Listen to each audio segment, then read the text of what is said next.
So I'm sharing this because, well, I'm genuinely starting to question my own sanity. My spouse and I purchased an old timber homestead in the rural backcountry of Connecticut roughly 4 years ago. It's one of those historical properties that has undergone just enough modernization to mask its age, but it still retains its original late 1800s framework. For the first few seasons, the place was pretty good too. There wasn't even a structural creak. But everything shifted about 8 months ago when we brought our newborn son home from the hospital. Now, I'm well aware that chronic sleep deprivation can cause your mind to play really severe tricks on you, but the occurrences inside this house have become far too consistent to be just dismissed as a lack of rest. It all began with vocal mimicry. So my partner spends a lot of time working out in the detached equipment shed, and he recently came into the kitchen looking incredibly agitated, asking why I had been shouting for assistance from the second floor landing. I had been downstairs with our child, though, the entire afternoon in absolute silence. Then, a couple of weeks later, I was in the midst of taking a shower when I distinctly heard him step into the bathroom space, stating, "Hey, I'm running down to the gas station," and click the door shut. When I stepped out into the hall, his truck was gone, but upon asking him later, he had actually departed 20 minutes prior to that moment. The physical layout of the building seems to amplify this thing too. There's a secondary narrow stairwell near the kitchen that was originally built for domestic stuff, and that specific quadrant of the house always carries a sort of heavy and suffocating pressure to it. Last month, I was sitting on the rocking chair in the nursery, which is situated directly at the apex of those rear stairs, trying to get our son to drop off to sleep. It was during that dead frozen window right around 2 a.m, and our son was beginning to sort of drift off when his entire body went completely rigid. He didn't look toward the open hallway either. His eyes locked directly onto the floorboards in the absolute center of the room. I followed his gaze and watched the woven rug that we have in the middle of the nursery visibly compress. It wasn't an abrupt indentation or anything, exactly as if a heavy individual was slowly shifting their physical weight from one foot to the other while standing directly in front of the crib. I could hear the old pine joist groaning beneath the weight of this invisible mass too. I desperately tried to rationalize it as the framing settling due to the night drop in the temperature, but then our smart nursery monitor captured something that genuinely made me physically ill.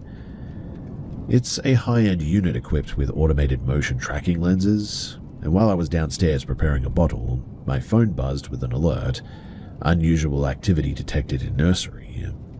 I opened the live feed. The motorized camera was slowly panning in a smooth arc. It wasn't centering on our son, though.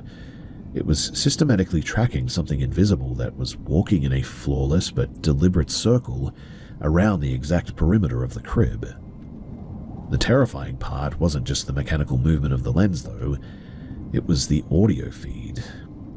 The speaker picked up a wet and rapid clicking sound. It sounded just completely alien. The moment that the camera tracking path passed over the top of the crib, our son's fine hair visibly ruffled and shifted too, moved by, well, I don't know. The absolute peak of the activity, though, occurred 3 nights ago when I was standing at the kitchen counter and I heard my spouse's voice emanate from the other side of the basement door. It wasn't a loud shout. It was a sort of dry and raspy whisper pressed directly against the wooden grain, and it said, "Can you turn the handle from out there? The latch seems to be jammed." My partner, though, was sitting directly next to me in the living room sofa when this happened, and we both heard the words with absolute clarity. He grabbed a flashlight and a baseball bat, threw the basement door open and shone the beam down the steps, but the stairwell was completely empty. He went down there and checked it out, but he never found anyone. We've now reached a point where neither of us will step foot near the basement levels after sunset, and we've permanently moved our son's bassinet into our master bedroom too. It feels as though the structure completely ignored our presence though, until there was a brand new life inside of it to react to, which is really weird, I know. But has anyone experienced this type of mimicry before following a birth? It's really unsettling, as you can probably imagine. And frankly, it feels incredibly malicious that it's utilizing our own voices to try to manipulate our movements through the dark parts of the house at night.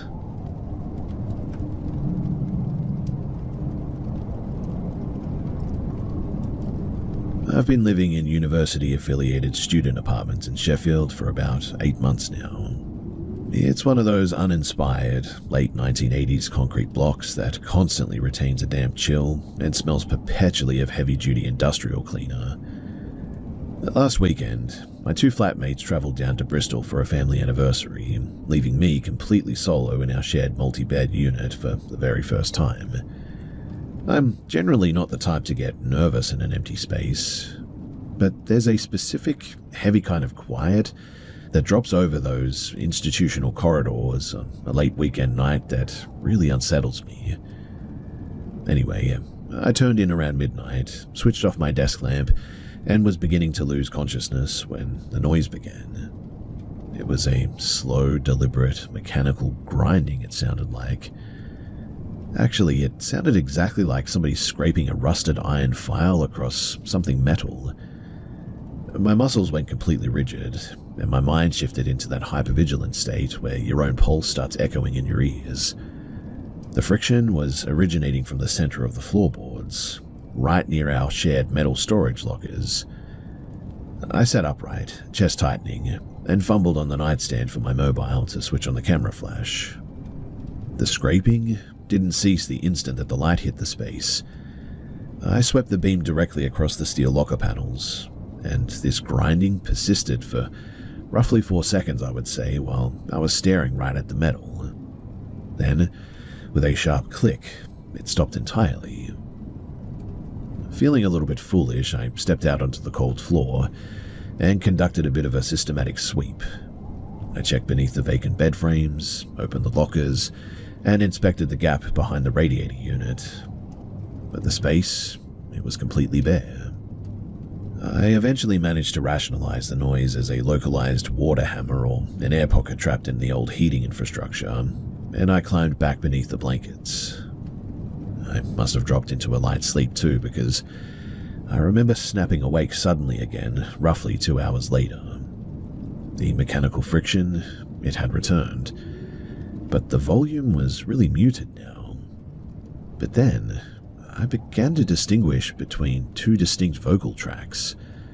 They weren't shouting, it was a sort of rapid overlapping whispering, coming from the foot of my mattress frame. The cadence belonged to 2 individuals, I would say, and one possessed a high, breathless pitch, while the second voice had a dry and really deep and raspy sound to it. They seemed to be communicating simultaneously, their words firing so rapidly that it sounded a bit like a cassette tape being fast-forwarded. The most disturbing element of the event, though, was that while the vocal track was active, my brain translated every single syllable with, perfect clarity. They were hostile as well, from what I could make out.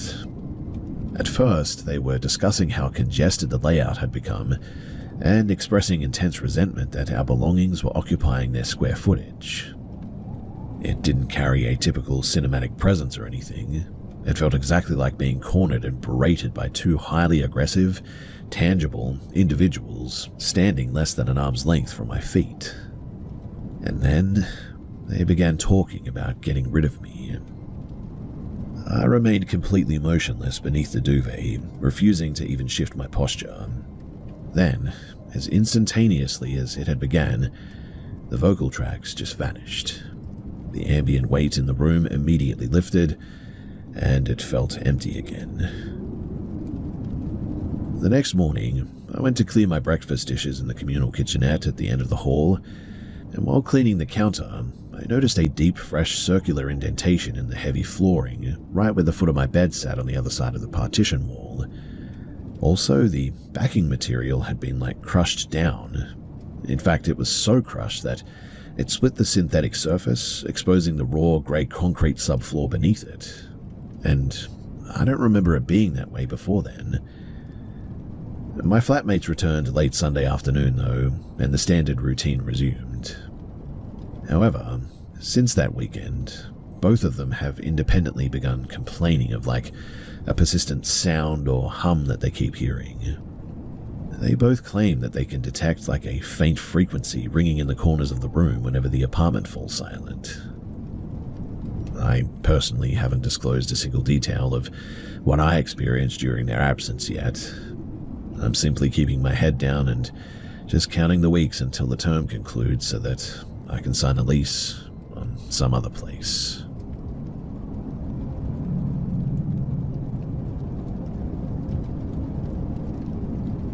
I've been debating whether or not to share this because, well, the more distance that I get from the event, the more my rational side tries to persuade me that I simply experienced a bizarre episode of sleep paralysis or something like that.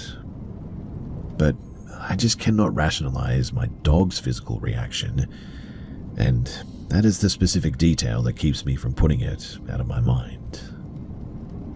So, this occurred roughly 3 months ago at my family's residence in a rugged, wooded sector of eastern Tennessee. It was a standard weekend and the house was completely silent. My stepfather was working a late shift at the regional shipping hub, and my younger brother had turned in early because he had an early morning cross-country meet. I distinctly recall being cautious not to creak the pine flooring near his doorway when I walked down to the kitchen to get a glass of water. The initial indicator that the environment had shifted was our blue heeler, Buster. He is generally a high stoic animal, but I caught the sound of him on the enclosed sunroom making this low, sort of vibrating growl, a warning sign that he reserves for large predators on the property line, really. I stepped out onto the floor to pull him back inside, and he was completely pancaked against the floorboards, his hackles raised fully, baring his teeth at the dense foliage near our northern boundary line. I directed my gaze toward the spot that he was tracking. There was no moonlight that evening, so it made the whole space pretty much a solid wall of blackness. But there was a singular pocket near an old cedar trunk that appeared noticeably darker and more solid than the surrounding night. I initially assumed that it was a discarded tractor tarp or maybe a shifting shadow, but then the mass adjusted its posture. This thing was easily 7 feet in height. The upper torso was immensely broad as well and squared off, yet the lower frame was really emaciated, with the upper limbs extending down well past the joints where the knees should have been. Then, 2 lights sort of snapped into view. They weren't reflecting the ambient glow of the sunroom fixture. They were self-contained. They were spheres. Just 2 static, burning spheres looking directly at our position. Buster immediately retreated beneath a heavy iron workbench, and I completely locked up. I was unable to move, and this thing suddenly moved, and then the spheres just vanished or were extinguished, and that physical mass of shadow dissolved into the surrounding darkness. There wasn't even an outline anymore. I waited a beat, and then I sort of detected a fluid ripple tracking along the gravel driveway, like a pool of dark oil sliding across the stones. It was moving directly toward the perimeter of our house. I retreated into the main house, and I secured the heavy sliding glass frame as quietly as I could. I stood in the unlit kitchen, my heart basically jumping out of my throat. I attempted to call my stepfather, but I just couldn't get a signal. That was the moment, too, that whatever this thing was, it began circling the house. I was standing near the counter, and suddenly those spheres were back, too. They were lingering at one of the windows, and it almost felt like they were trying to peer in. The exact second that I adjusted my head to get a direct line of sight with these things, they would click off like a light bulb, and just would vanish. A minute later, that exact same sort of lighting would manifest in the narrow window flanking the utility room, and it seemed to be sort of inspecting every single external access point, yet it never made physical contact with the glass frames or anything. Also, as odd as it was, there was no vibration, no scratching, nothing coming from these lights.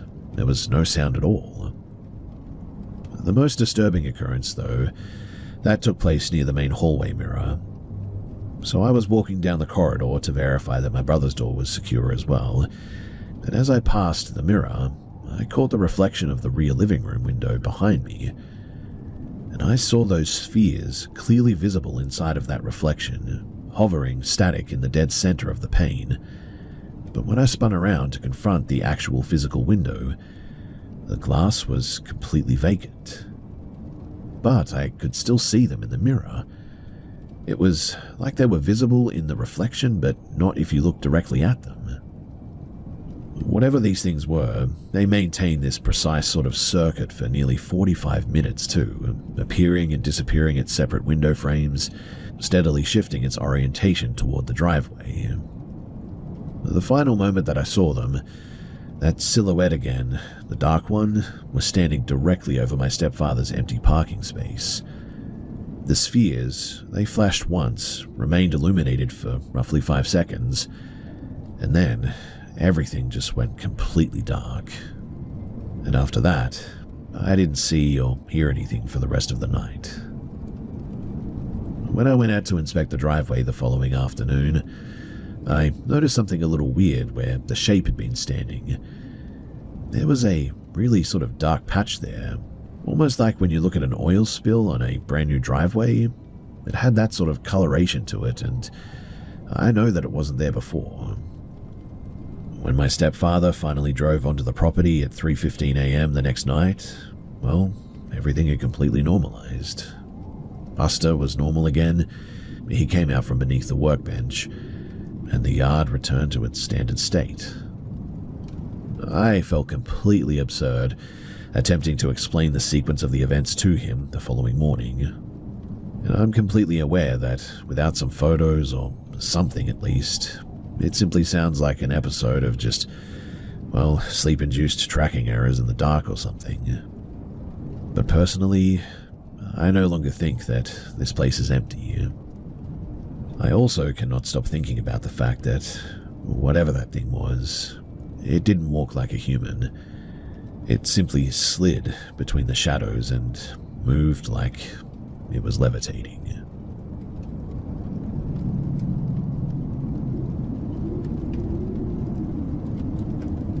I stopped my late-night visits to the gym at a place in Salt Lake City, Utah, about 5 months ago. I still haven't gathered the necessary composure to terminate the contract in person, opting entirely for home-based training regimes instead. The situation began with a guy that I internally designated as the Sentinel.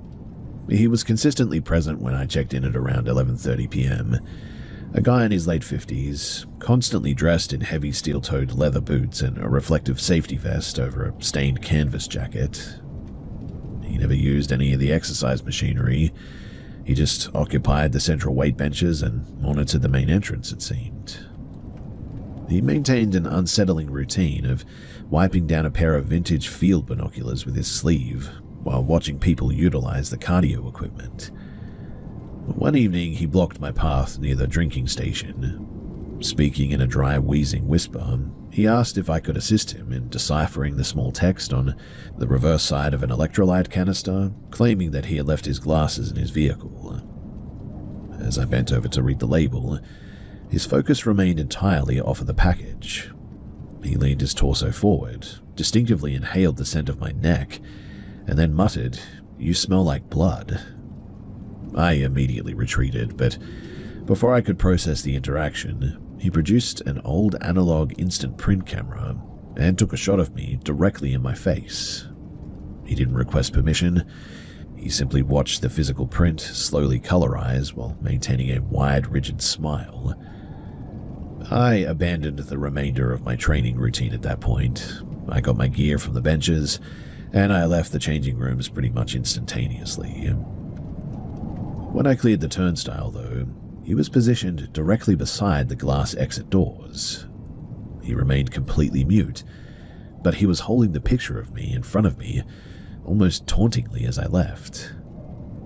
I broke into a fast walk toward my car at that point, which was about 2 blocks away due to some active and ongoing roadworks. But then I heard something. The distinct sounds of feet hitting the pavement from behind me. He wasn't sprinting, but he was definitely keeping pace with me. I quickly diverted into an old night diner just to establish a presence under active lighting and surveilling the area. I waited there for roughly 15 minutes too, purchased a drink, and then I eventually left full sprint across the remaining block to my car. At first, I assumed that this had worked as well, until I arrived at my house. I occupied a ground-level unit, and it had a sliding glass entrance that looked out toward the secondary access road. As I got inside and locked the door from behind me, I glanced through the glass, and that's when I caught the immediate reflection of that high-visibility safety vest.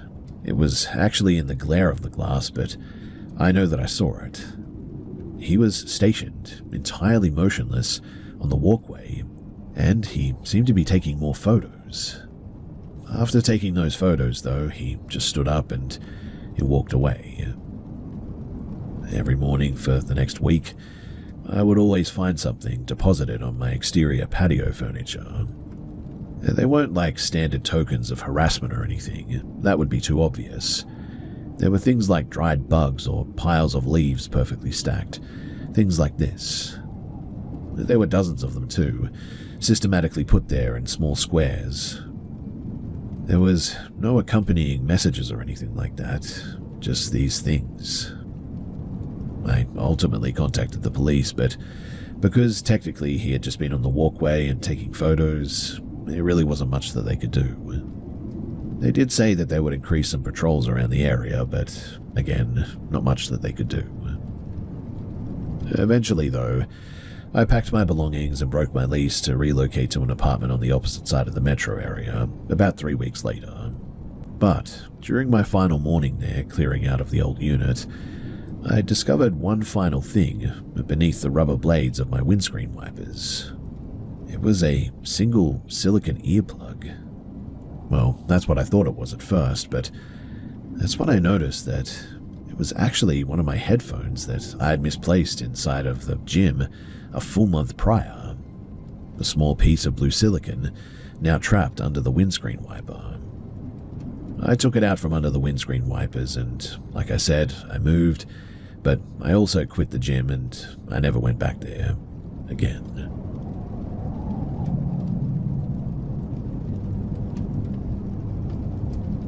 So I've logged thousands of miles on heavy long-haul transport routes between the interior plains and the southern coast.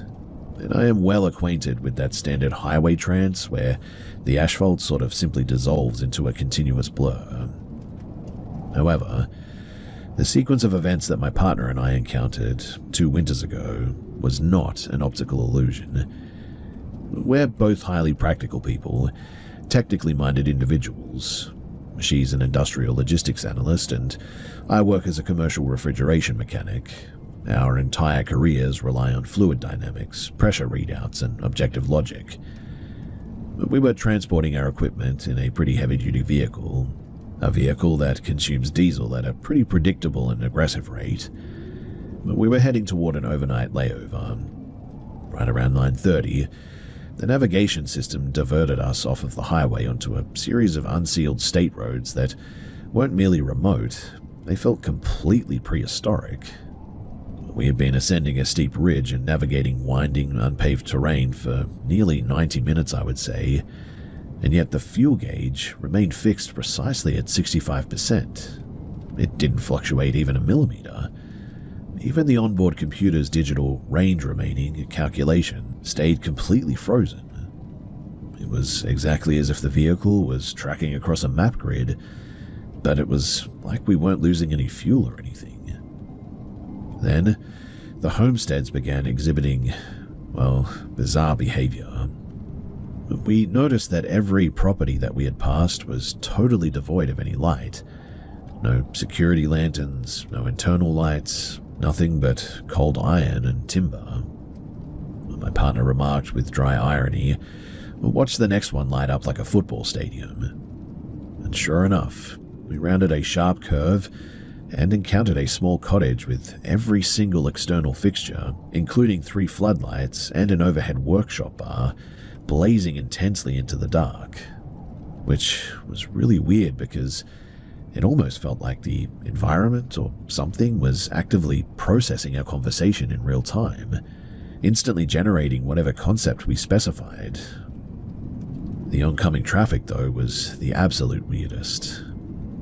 After driving for maybe 30 miles without encountering a single vehicle, we passed a cluster of 3 identical white sedans traveling in a really rigid and perfectly staggered convoy.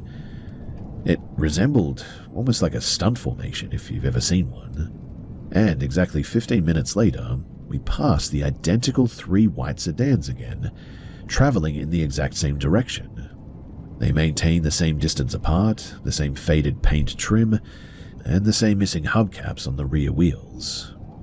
There were absolutely no junctions, access tracks, or turnoffs where those vehicles could have looped back to pass us twice like that. It was like we were seeing things twice.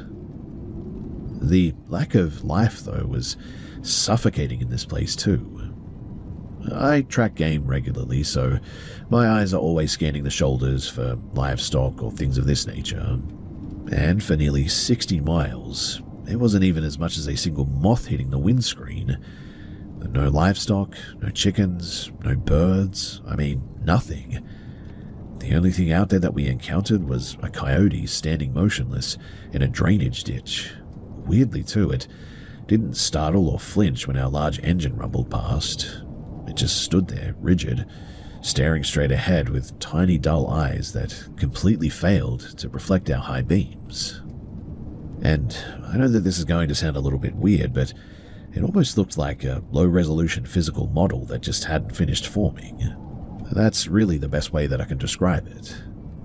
Our old dog, though, who is typically an immovable fixture in the cabin, was now trembling violently under the rear bench. He was clearly terrified by something. Then we had a vehicle behind us trail us for, maybe 30 or 40 miles. A set of headlights maybe 5 meters away from our rear tray, which was super dangerous too. My partner kept monitoring the side view mirrors, her face draining of color more and more, and she then informed me that the lights were not from a vehicle, but they were, morphing is what she said.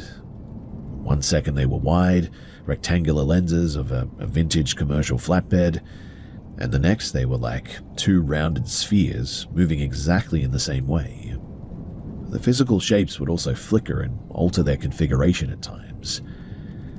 But the instant that our tires hit the off-ramp back onto the main highway, the entire environment just completely changed. The fuel needle literally plummeted instantly to just below a quarter of a tank. The digital clock on the dashboard skipped forward exactly 1 hour and 14 minutes, and my partner's phone lit up with urgent notifications. Apparently, her brother had attempted to contact her 5 times within that hour, stating that he had experienced a really weird and overwhelming panic that something was wrong. Thankfully, we got to our destination in one piece, but man, that was a really weird night. We completely avoid those back roads these days, and I don't care how many minutes I might save if I were to take it. It's just not worth it. I don't know how to explain what happened that night. I don't know where all that time went, but whatever the case was, I won't be going back there.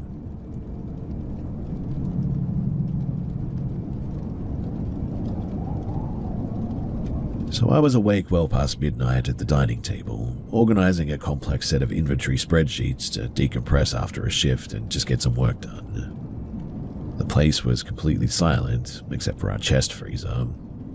My partner had drifted off on the armchair in the adjacent lounge. I could see them because of the TV screen's light. I wasn't looking directly at the lounge too when something happened. I was looking into the polished glass of the entryway display cabinet, which provides a direct angle reflection of the seating area, and in the reflection, I watched a towering, emaciated, black shadow emerge from the recess of the linen cupboard, not stepping through the door, but appearing to unfold directly out of the timber framing of the wall cavity itself. Now, it did not look human at all. It didn't even move that way. The form was easily 8 feet tall, with skeleton limbs that were completely disproportionate to its torso. It positioned itself directly over my sleeping partner, bending its upper frame forward until its facial plane, if that's what you can call it, was less than 2 inches from their forehead. I went completely rigid.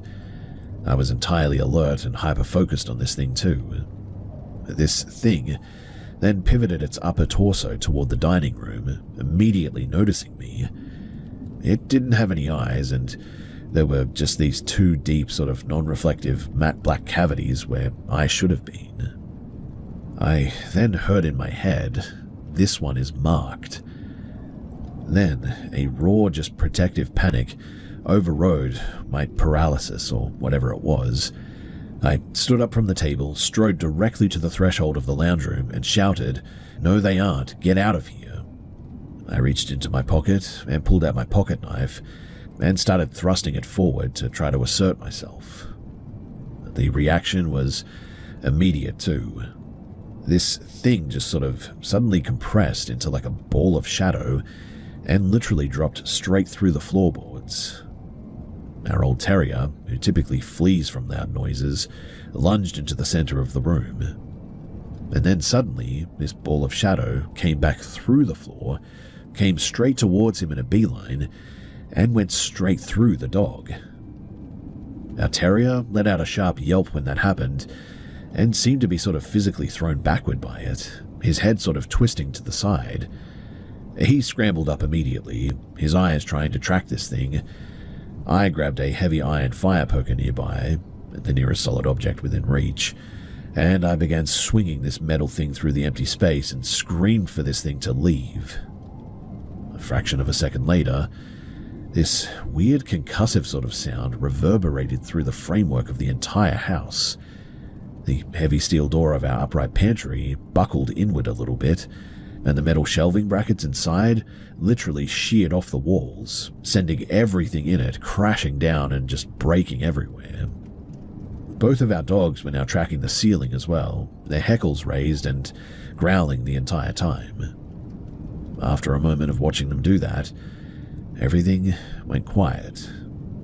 My partner obviously woke up with all the noise, and I had to explain to him everything that happened. During the cleanup of the pantry later that morning, I think I discovered the source of that weird concussive reverberating. One of the heavy iron bolts driven deep into the framework behind the plaster during the home's original construction, I think, had been violently pulled out of the wood. What I mean is that it hadn't just vibrated loose and it was loose to begin with or anything. It had completely pulled out timber and all with it. After that too, the atmospheric weight that this house always had, especially in the corridors, and it had been getting worse for months up to this point, just completely vanished. The dogs and their weird behavior stopped as well. It did take us a few weeks as well, but eventually we did fix everything and, well, the house is back to normal.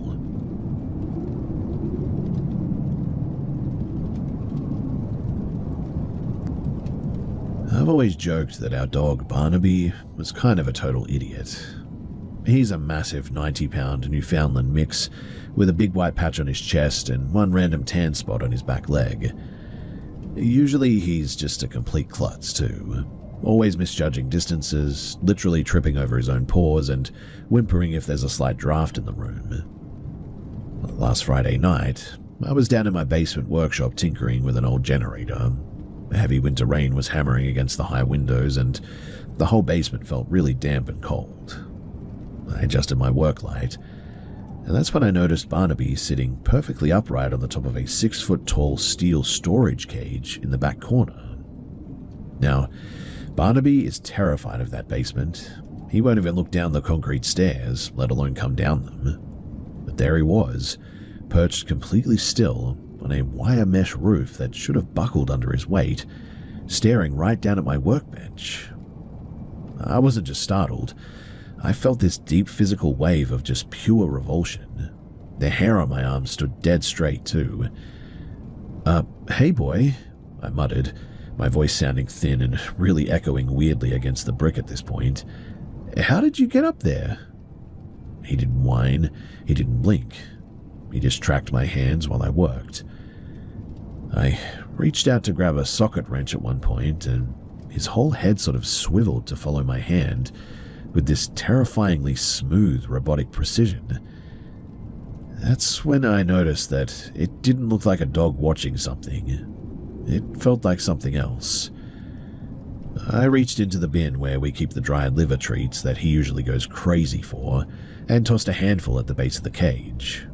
They scattered on the ground right below him, and he didn't even look down at the food.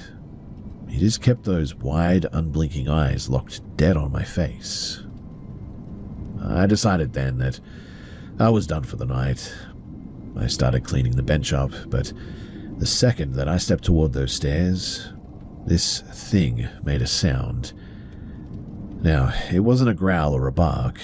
It was a really weird metallic chattering is the best way that I can describe it. Like a electrical relay switch flipping over and over again. I completely freaked out upon hearing that. I didn't care how crazy I looked.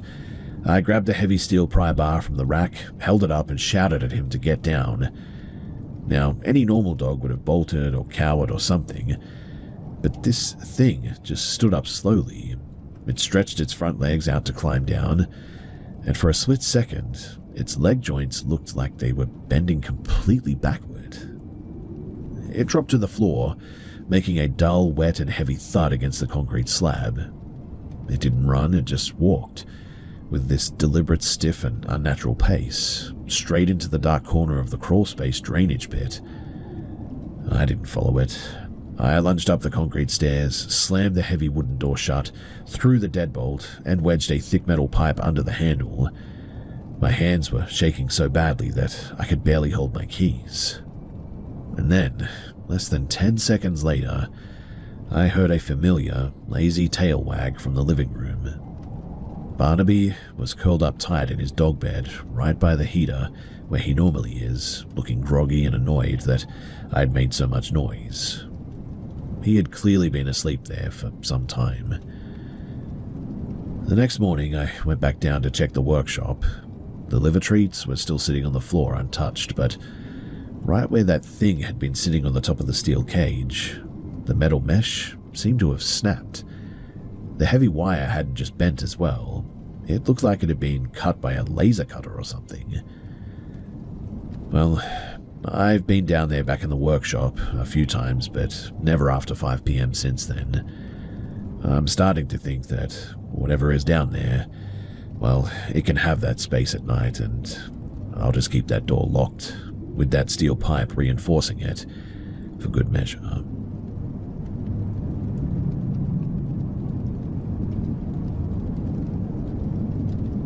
So I've spent about 6 years working as a festival lighting technician, so my whole life is pretty much about understanding shadows, glares, and how light plays tricks on you. 3 summers ago, my family stayed at this massive old heritage hotel up in the hills of Daylesford, Victoria. It was one of those giant, old-school guest houses from the late 1800s with huge timber verandas. I got up at around 4:30 to catch the sunrise for some reference photos that I needed for a staging project. The main lounge was completely dark and quiet, so I walked out onto the big timber deck overlooking the valley. The fog was brutal, that thick, wet mountain mist that just swallows up all sound.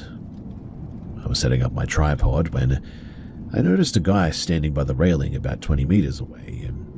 He was wearing a heavy flannelette shirt with the sleeves rolled up, leaning way over the edge and staring down into the mist. I figured that he was just another early bird, so I ignored him until I looked through my digital viewfinder. My camera's autofocus completely lost its mind. The lens just kept hunting back and forth, zipping in and out because it couldn't lock onto him at all. It was almost like there was nothing solid there. I lowered the camera and just looked at him with my own eyes. And that's when I noticed that the guy was literally semi-transparent. I could distinctly see the wooden slats of the railing right through his forearms. He wasn't glowing or anything, but his body just sort of lacked any real density to it. Now, since I work with lights, my first instance was to look for a projector trick. I turned around to check the windows behind me, looking for a hidden lens or a laser hitting the fog. But when he moved, he didn't walk. He, skipped.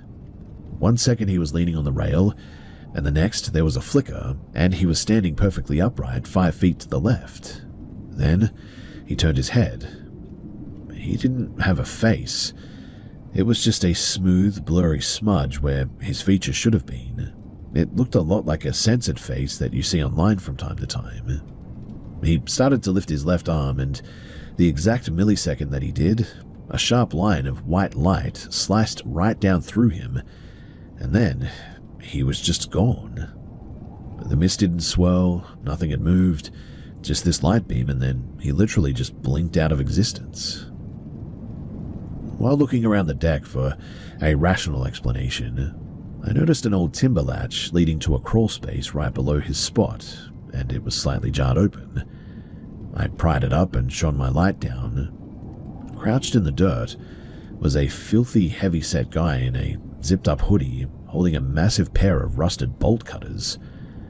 He was staring straight up at me, completely frozen, surrounded by empty food tins and what looked like a map of the hotel grounds, with rooms and numbers and circles and stuff like that.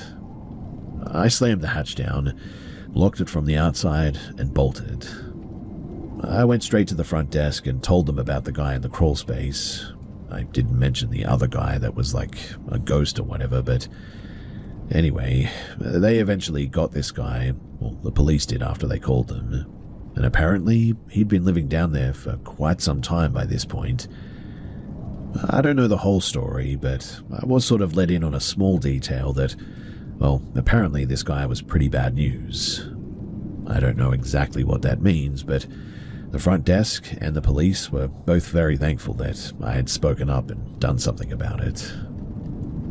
Anyway, that is probably the strangest thing that I have ever encountered in my entire life, and honestly, I don't know what to make of it.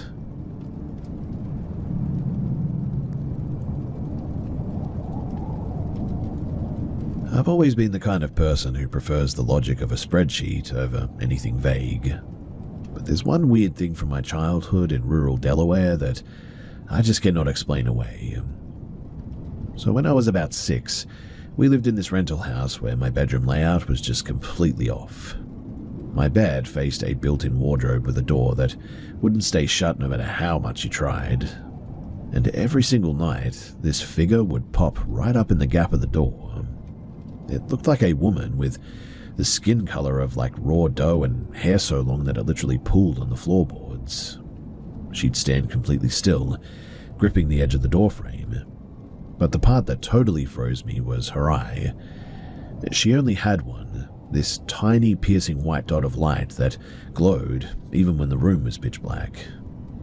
I spent months doing this thing that I called something like weaponized ignoring at the time. I figured that if I didn't look at her, that she couldn't move, and I'd just stare at the ceiling until my eyes burned, eventually passing out from pure exhaustion after a few nights of getting no rest. Everything, though, changed the week that my grandfather went into hospice. The air in the house, it felt really heavy, like the pressure had tripled. That Friday night, too, I looked over at the wardrobe and realized that she wasn't in the gap anymore. Instead, she was standing right on the carpet, just a few feet closer than she'd ever been. But before I could even draw a breath to scream, she didn't just walk, she blurred. She crossed the room with a speed that was just not even possible, really. Her face was so close to mine all of a sudden that I could smell this really weird sort of chemical smell. My vision suddenly went totally black, and all I remember is being dropped into this most intense and terrifying dream of my life. In the dream, It was a beautiful sunny morning, and I walked through the house, but it was like a total vacuum. My parents' cars were gone, my baby brother's crib was completely empty, and there wasn't a single sound of birds or traffic outside or anything. I ran to my back room sobbing, and the camera of my dream suddenly sort of zoomed in on the corner of the nursery next door. It was an old white wicker rocking chair that we didn't own, and sitting on it were two toys that I'd never seen before, a tattered rag doll and a blue stuffed elephant with one missing button eye. Just looking at the elephant filled me with a despair so deep that it felt like my chest was collapsing. I woke up screaming, and from that night on, the woman in the wardrobe, well, I never saw her again. And, weirdly enough, the door now stayed perfectly shut. Well, fast forward 7 years, and we had moved a few towns over. I was helping my mum clear out some old boxes left in the crawl space by the previous tenants when I reached into a canvas bag and I pulled out that exact blue stuffed elephant. Same missing eye and everything. Same matted fur from my dream. I didn't even ask. I ran it straight to the big bin at the edge of the property and buried it under the trash. Even now in my 30s, I can't handle a room where a closet door is ajar. If I wake up and see a sliver of darkness in a doorway, I have a literal full-blown panic attack sometimes. When we cleared out the rest of that box later that afternoon, my dad found a heavy vintage steel sewing needle driven deep into the wood of the crate itself. It wasn't normal sewing gear too. The thick metal had been bent into like a sharp, jagged hook by hand, and the tip was caked in a dark, dried residue that, well, looked a lot like blood. I've looked into stress-induced night terrors before, but a brain trick doesn't explain the elephant. And that's the thing that has always stuck with me all these years, and why I cannot just dismiss it.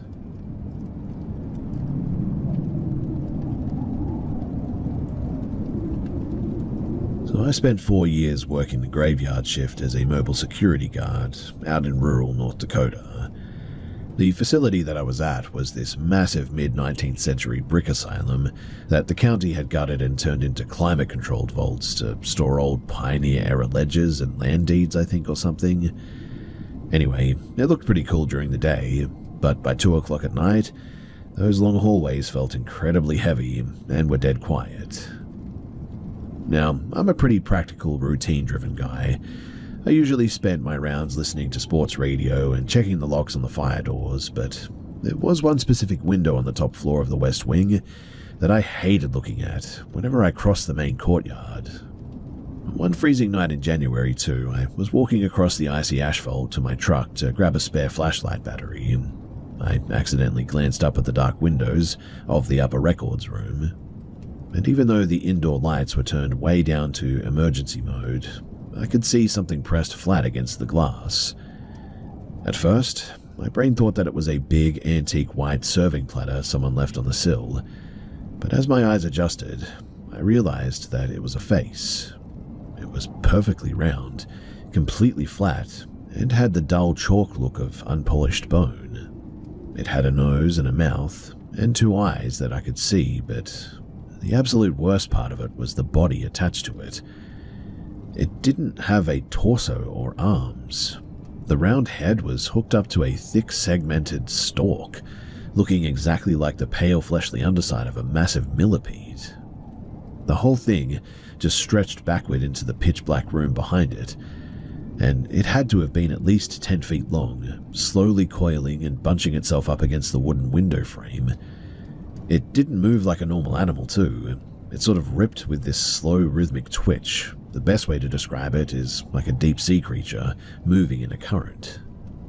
A wave, though, of just pure physical nausea hit me so hard that I had to lean against the hood of my truck. I forced myself to look away, my heart going so quickly that I thought that I was having a panic attack, and I didn't look up again until I was locked safe inside of the main guard shack. While checking the perimeter fence line of that wing the next morning, I found several pictures or photos that had the eyes neatly cut out of them.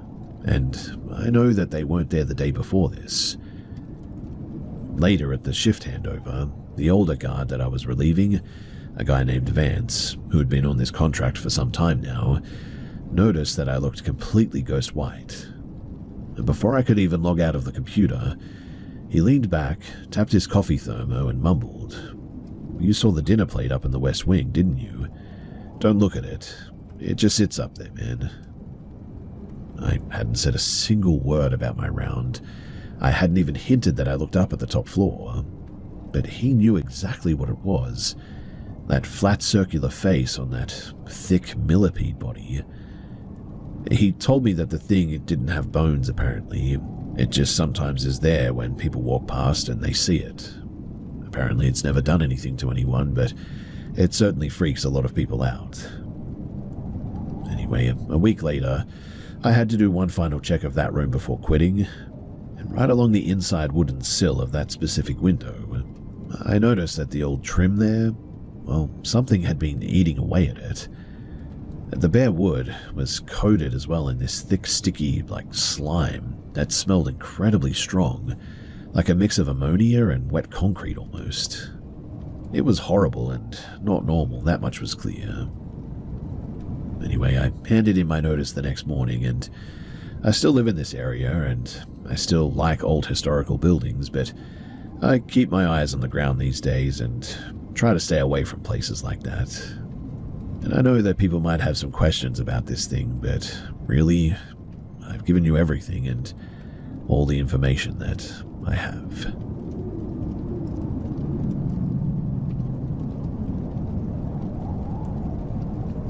The regional sorting hub outside of Albuquerque is basically 500,000 square feet of corrugated steel and concrete, positioned right where the high desert starts to turn into scrubland. I took a job as a night shift logistics coordinator there last month to save up for some tuition. My post is the tower, a glass-walled observation pod that hangs over the main floor, giving me a bird's-eye view of the intake conveyors and the pallet stacking robots. It's usually a mindless grind, really.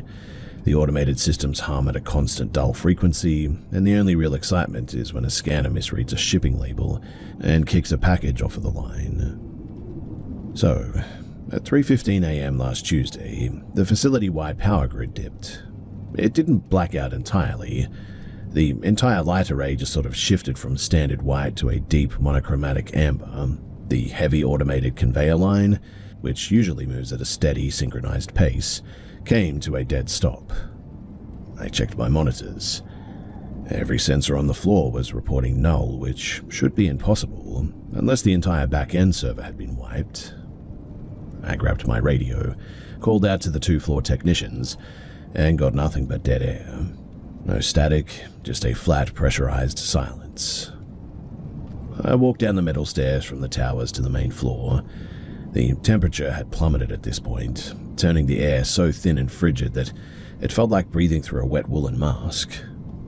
The vast warehouse, usually filled with mechanical clatter of shipping, was now utterly, violently silent. When I reached the main intake zone, I saw the technicians standing perfectly still in the center of the loading bay. They were facing the wall, their hands flat against the corrugated metal, their fingers spread wide. The palms of their hands were pressed so hard against the steel that the metal was bowing inward around their knuckles. I called their names, but they didn't flinch. I walked up behind the tech guy, Gary, and tapped his shoulder. But he felt like he was carved out of wood, rigid and completely unresponsive. As I stepped around to see his face, I realized why he wasn't moving. His eyes weren't closed, they were wide open, staring at the corrugated metal wall, but where his pupils should have been, there were just tiny, perfectly circular mirrors reflecting the light of the room. He wasn't even breathing. A sort of black fluid was also leaking from his tear ducts, tracing perfect geometric lines down his cheeks before evaporating into the air before it could reach his collar. I backed away, stumbling over a discarded pallet, and as I did, I glanced at the conveyor belt. The heavy plastic-wrapped pallets of merchandise were just sitting there, and that's when I noticed that they were slowly sinking into the solid steel floor plates, as if the concrete had turned to liquid mercury. I could see the cardboard boxes warping as they pulled downward, the pressure crushing them into thin flat sheets as if they absorbed into the floor. I didn't try to pull them away. I didn't try to wake them up either. I just turned and sprinted for the emergency exit on the north side.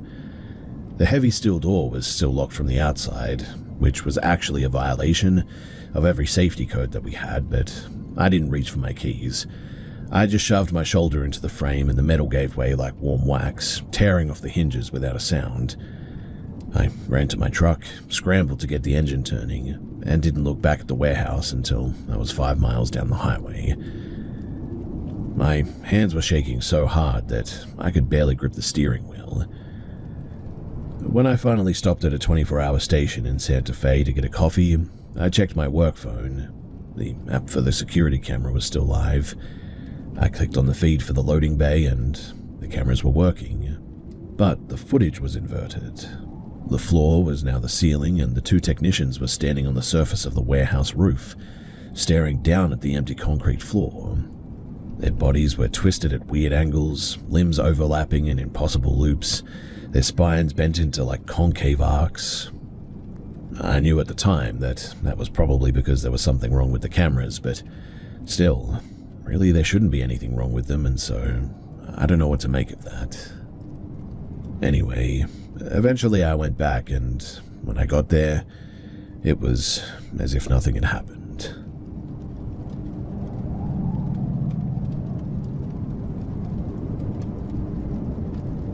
I grew up in an old, sprawling farmhouse in New Hampshire.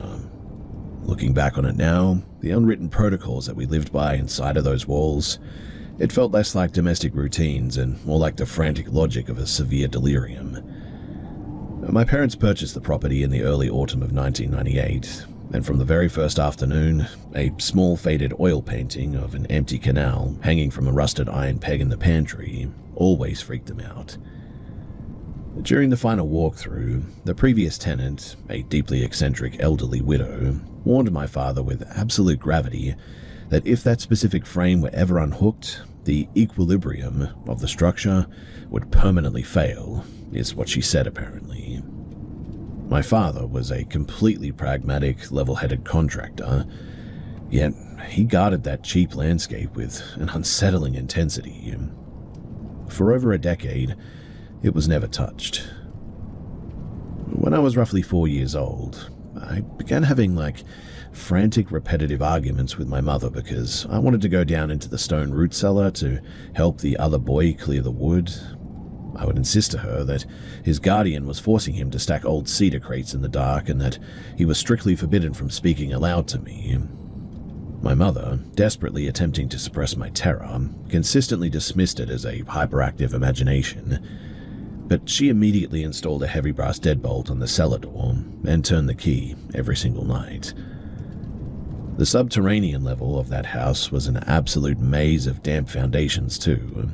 It contained a half-finished laundry area that smelled intensely of scorched wire, a small water closet where the basin had been ripped out and the drain line was plugged with a heavy rubber expanding stopper, and a dark storage inlet where my father kept his redundant mechanical tools.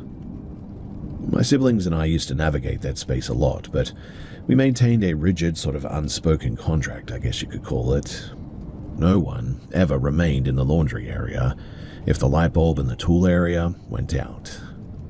It always felt as though the darkness of those foundational corners were physically heavier and more opaque than the natural shadows should be. It was a weird place and we all knew it. But then there was this man who lived across the gravel road, an isolated neighbor named Gideon, who occupied a dilapidated timber cabin. He was well into his late 70s and had developed a persistent sort of habit of dropping off bundles of kindling and stacks of outdated farm journals on our rear porch between midnight and dawn. He was utterly convinced that our family was freezing to death because he rarely observed soot or exhaust rising from our external furnace stack.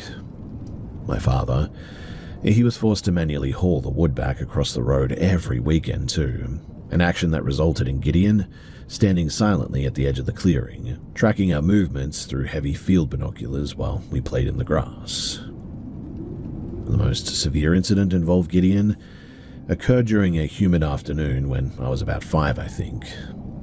I was playing near the boundary line of our property when he just sort of materialized from the dense briars, telling me that there was an injured hawk in the brush that required my attention. He gripped my arm and began guiding me toward the thickest section of the timber. My older sister, who was only 7 at the time, spotted the interaction from the porch and came sprinting down the incline, hurling heavy gravel rocks at him until he finally released his grip on my clothing. My father immediately contacted the local sheriff's department, but the intervention did little to stop Gideon. He would simply park his old utility truck at the very edge of the property, staring fixedly at our front entrance for hours. Gideon, he passed away due to a sudden heart attack, and when the liquidators finally gained entry into his cabin, they discovered that he had completely sealed every window from the interior using thick plywood sheets. And he had meticulously reconstructed our entire household floor plan across his main living room wall using red pushpins and industrial twine. Following his death, the farmhouse became active in a way that felt as though the space itself was trying to break a sudden silence. We would return home from school to discover the heavy rear sliding door thrown completely open and the kitchen microwave running on high, the internal glass platter spinning completely empty with the digital counter set to 9999. Absolutely nothing was ever stolen or displaced or anything, but the kitchen, it felt weird. When my parents eventually separated years later, and the rooms were stripped half bare, the occurrences turned distinctly aggressive. My older sister, she was managing a load of linens late one evening and left a completely full, factory-sealed container of industrial liquid starch resting on top of the washing machine. She stepped away for less than 10 minutes, and when she returned, the jug was lying on its side in the center of the concrete floor, completely drained of its contents. The plastic safety seal had been cleanly sliced away with a blade almost and was resting on the lint trap, while the screw cap had been placed with precision over the exact center of the floor drain. On another occasion, I had this old battery-operated electronic toy organ in the basement, a cheap plastic unit manufactured in like the mid-1980s, I think. But the internal cells had ruptured and leaked corrosive acid everywhere years prior, making the circuits entirely dead. But one afternoon, while I was rummaging through some storage for some work boots, that dead toy began suddenly broadcasting. The notes were severely dragged and distorted, and dropped in pitch, sounding as though it was on its last legs, but I abandoned the boots entirely and bolted up the stairs because, well, I knew that was pretty much impossible. The upper level offered no reprieve, too. I was resting in my bedroom one day when the latch on my door clicked open, and a solid dark silhouette roughly the size of a bird sort of shot out from the hallway and dove straight beneath my heavy oak chest of drawers. Convinced at the moment that a bat had somehow entered the house, I shoved the heavy furniture away from the wall, but there was absolutely nothing behind it, except for some dust.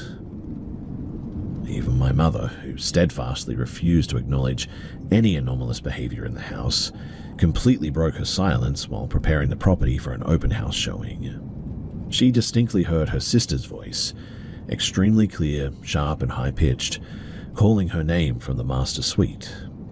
She entered the room under the impression that my aunt had arrived early to assist with staging, but the room was empty. When she called my aunt, she discovered that she was still driving the interstate over 60 miles away. The definitive break, though, occurred while I was taking a shower. So the stall was enclosed by this thick, frosted glass paneling, and I heard a sharp, distinct knock against the frame. My sister's voice clearly stated that she needed to get the medical kit from the wall cabinet. Through the glass, I watched the dense silhouette of a person press flat against the pane, looming there in total stillness. The figure remained completely motionless for 5 minutes at least, without shifting its weight even a single inch. When I finally gathered the nerve to slide the glass panel aside, the bathroom was completely empty, and the heavy privacy bolt in the main door, well, it was still firmly engaged from the inside, which meant that there was no way that anybody could have made it in. Now, we had many other things happen too, like knives appearing randomly underneath people's pillows, which we swore that none of us ever put there.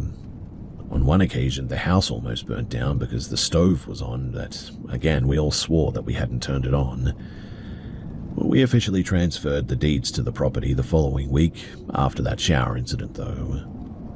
I occasionally locate the farmhouse on Google Maps from time to time, and I find myself wondering if that old faded painting of the canal is still hanging on its peg in the pantry, or if the subsequent residents were pragmatic enough to take it down. Considering the property has been relisted on the rental market 3 separate times over the last 4 months, I am highly inclined to believe that, well, they must have moved it.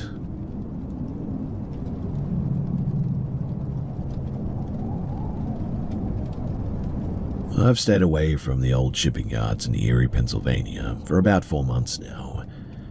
I'm 32 and I've lived in this region most of my life. But what happened back in November, it pushed me past the point of being curious about abandoned industrial places. So there's an old, decommissioned ore dock near the lakefront rail terminal that has been completely gated off since the late 1970s. It sits right on the border of a massive unmaintained lot filled with rusted iron crate parts and industrial scrap. Usually, a few of us would get together on Saturday nights to just sort of hang out and talk near the access gates. But we got bored one day and decided to play a game of hide and seek across the debris field. It was probably about 10:30 in the evening. The moon was visible, but the shadows between the massive iron structures were thick enough that you couldn't even really see your own feet. My cousin, Marcus, was searching, and he's the kind of guy who notices the slightest bit of movement from a distance. So I decided to play it smart. I was wearing a dark canvas jacket and heavy work trousers at the time, so I crawled over to the foundation of the main loading house. I then pressed myself flat against the stone wall, right behind a stack of discarded rubber conveyor belts, and I tried not to move. I was sitting there for maybe 10 minutes, I would say, just listening to Marcus moving around about 60 yards away, when I felt a sudden sort of drop in the temperature right against the back of my neck.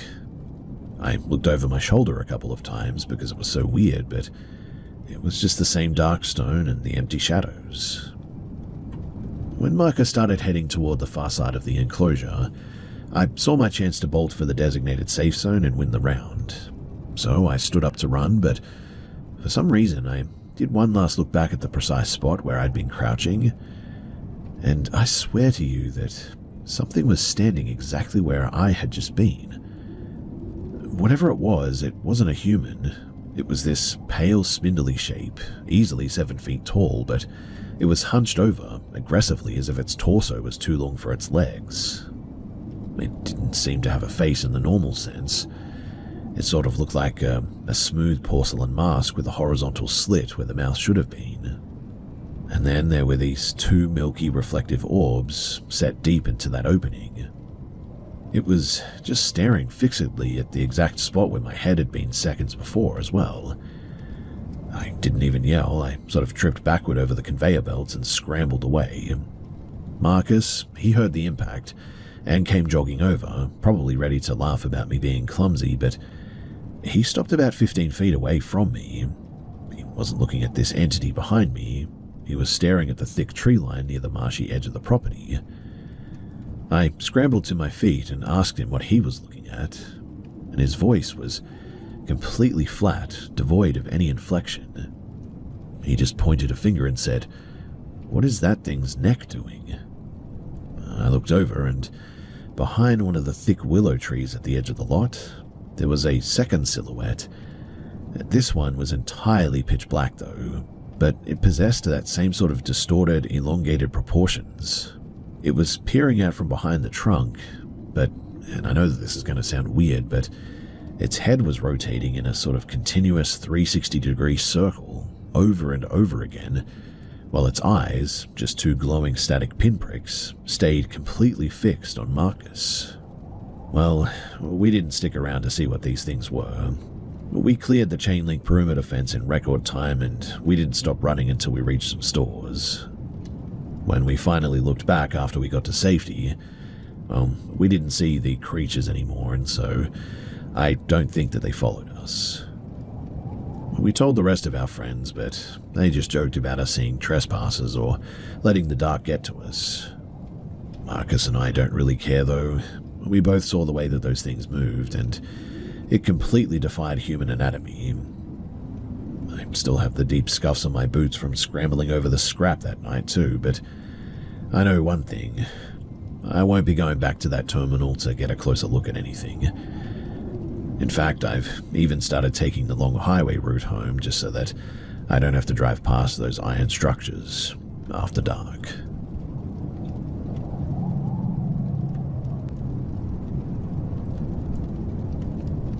This happened when I was about 27 years old. So my spouse and I had traveled to Boston, Massachusetts for an anniversary trip and had rented a historic suite inside of a converted 18th century brick brownstone right in the North End. The place, it had incredible character. Massively exposed timber beams, uneven pine floors, and that dense, heavy quiet that you only really find in the oldest parts of New England. Our reservation was for Suite 3, located on the second floor of the building. The first few days of the trip were perfectly routine, too. We spent our time exploring the old burial grounds, walking the Freedom Trail, and eating at some local places. We finally made it back to the building at around 10:30 on a Tuesday, completely drained from walking the brick hills. Now, I distinctly remember securing the heavy iron deadbolt, locking the security latch on the frame, and also checking that the sash window was firmly latched down. Now, I'm an incredibly dense sleeper once I drop off, but my partner is a hyper-vigilant sleeper who wakes up if a floorboard creaks anywhere in the hall. We were both asleep by midnight, but at exactly 2:40 in the morning, I snapped into full consciousness for some reason. I wasn't lying down under the covers. I was standing perfectly upright, balanced on both feet, in the center of a room that I'd never seen before in my life. My immediate thought was that I was experiencing a severe, sudden sort of neurological breakdown, or that we had somehow been targeted in a home invasion. I felt completely detached from my own skin, as if I were sitting in the back of a dark auditorium watching my physical body operate from a distance. I forced myself to stay calm, though, and systematically inspected the environment to find a way out. The room was an expansive, barren rectangle, though. Our rented suite was fully furnished, with contemporary rugs and couches, but this place was entirely gutted. The floor consisted of raw, unfinished dark timber planks. Where our high-plastered ceiling should have been, there were low, sagging brick arches that felt like they were physically pressing down toward my head. I looked toward the wall where our kitchenette was supposed to be, but it was entirely absent now. Instead, a narrow, unlit hallway led into a small, secondary place that looked like an old storage larder. I walked toward a small, heavily grimed window pane at the far side of the space. As I moved, I realized my motor control was completely compromised.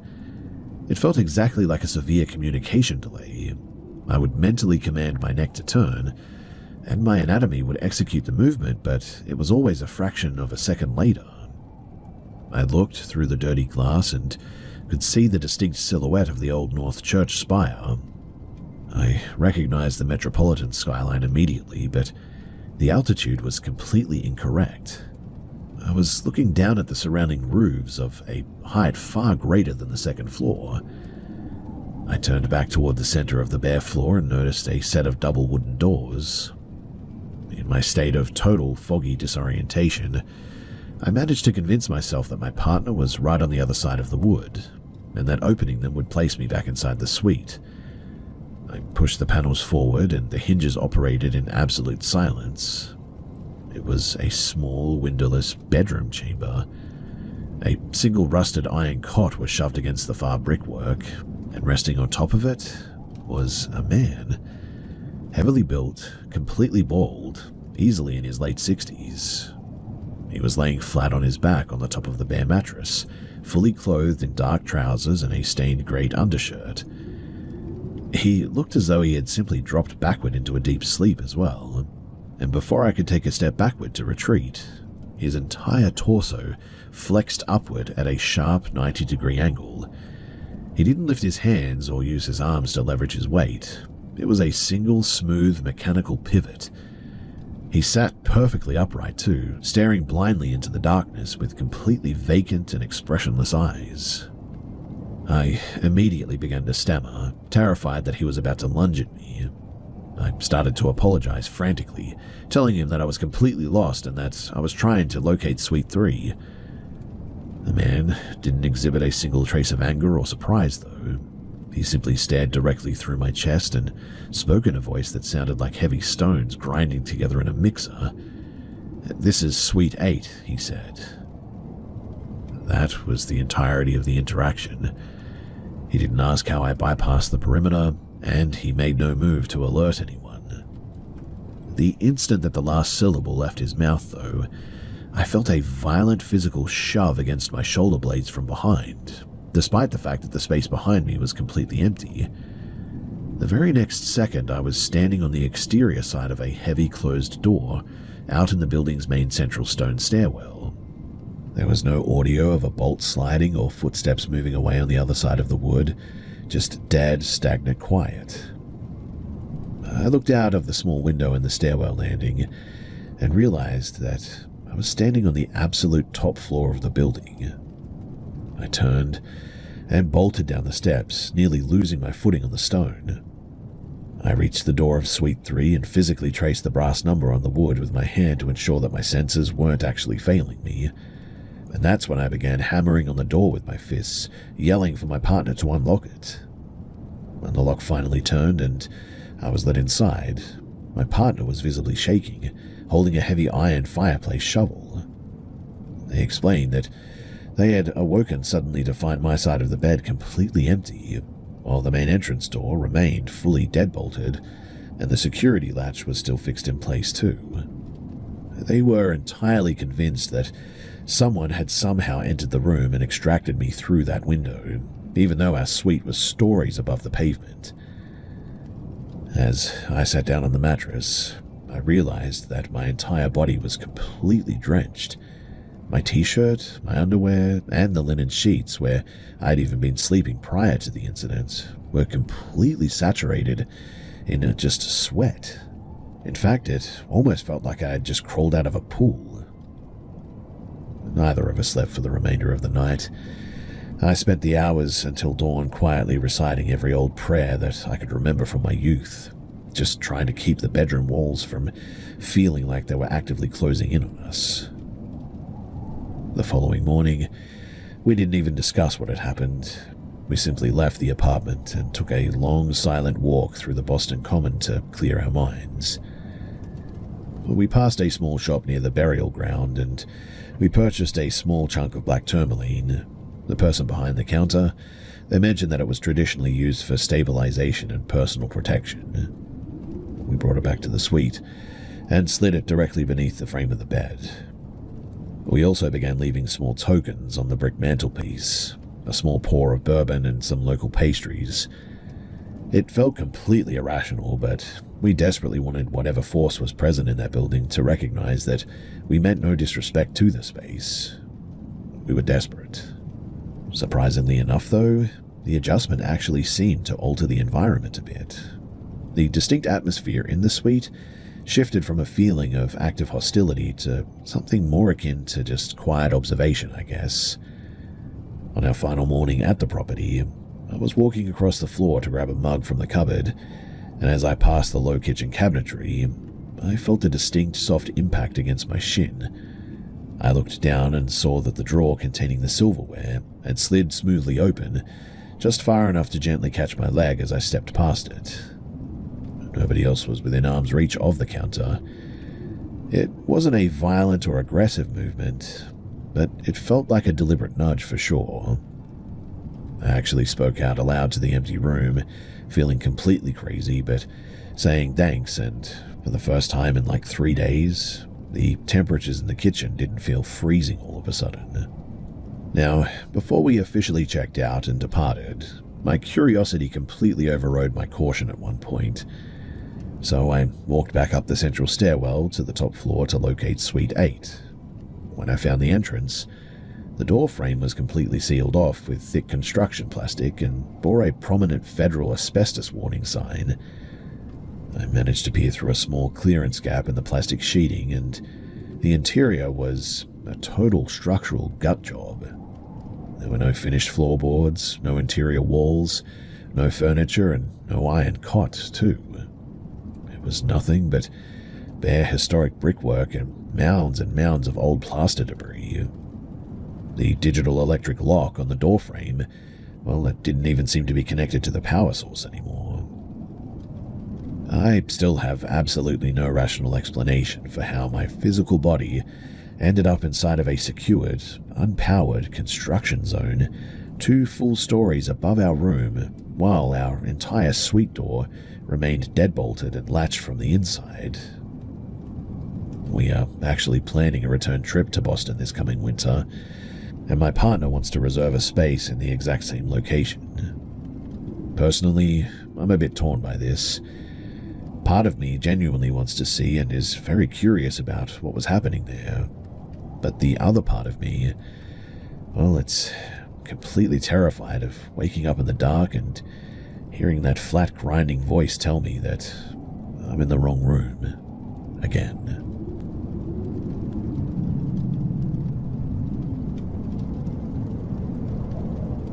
So I just finished helping my parents vacate their property in Grant County, New Mexico, and we finally had an open discussion about why they were so eager to sell the home that they purchased just a mere 4 years prior. So I resided there for about 12 months after completing my degree, and I originally assumed the structure simply suffered from, unusual sounds. But the details that they finally disclosed are far more perplexing. So the residence is a contemporary sort of high-desert industrial design, featuring floor-to-ceiling glass paneling, polished concrete flooring, and an expensive open-concept central layout. I occupied the guest suite while I was there, which was an isolated structure connected to the main house by an enclosed breezeway. Now, the anomalies, I guess you could call them, consistently originated in the observation suite, a small office enclosed entirely by glass walls. It was actually a really neat room, but my primary hobby at the time involved an old analog shortwave receiver that I had meticulously restored.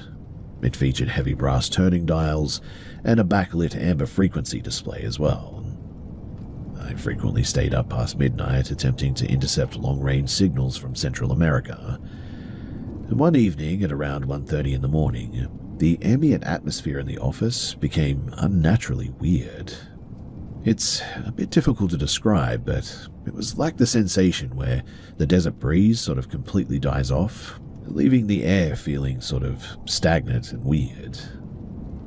I was seated at the workstations when the primary turning dial began to rotate rapidly.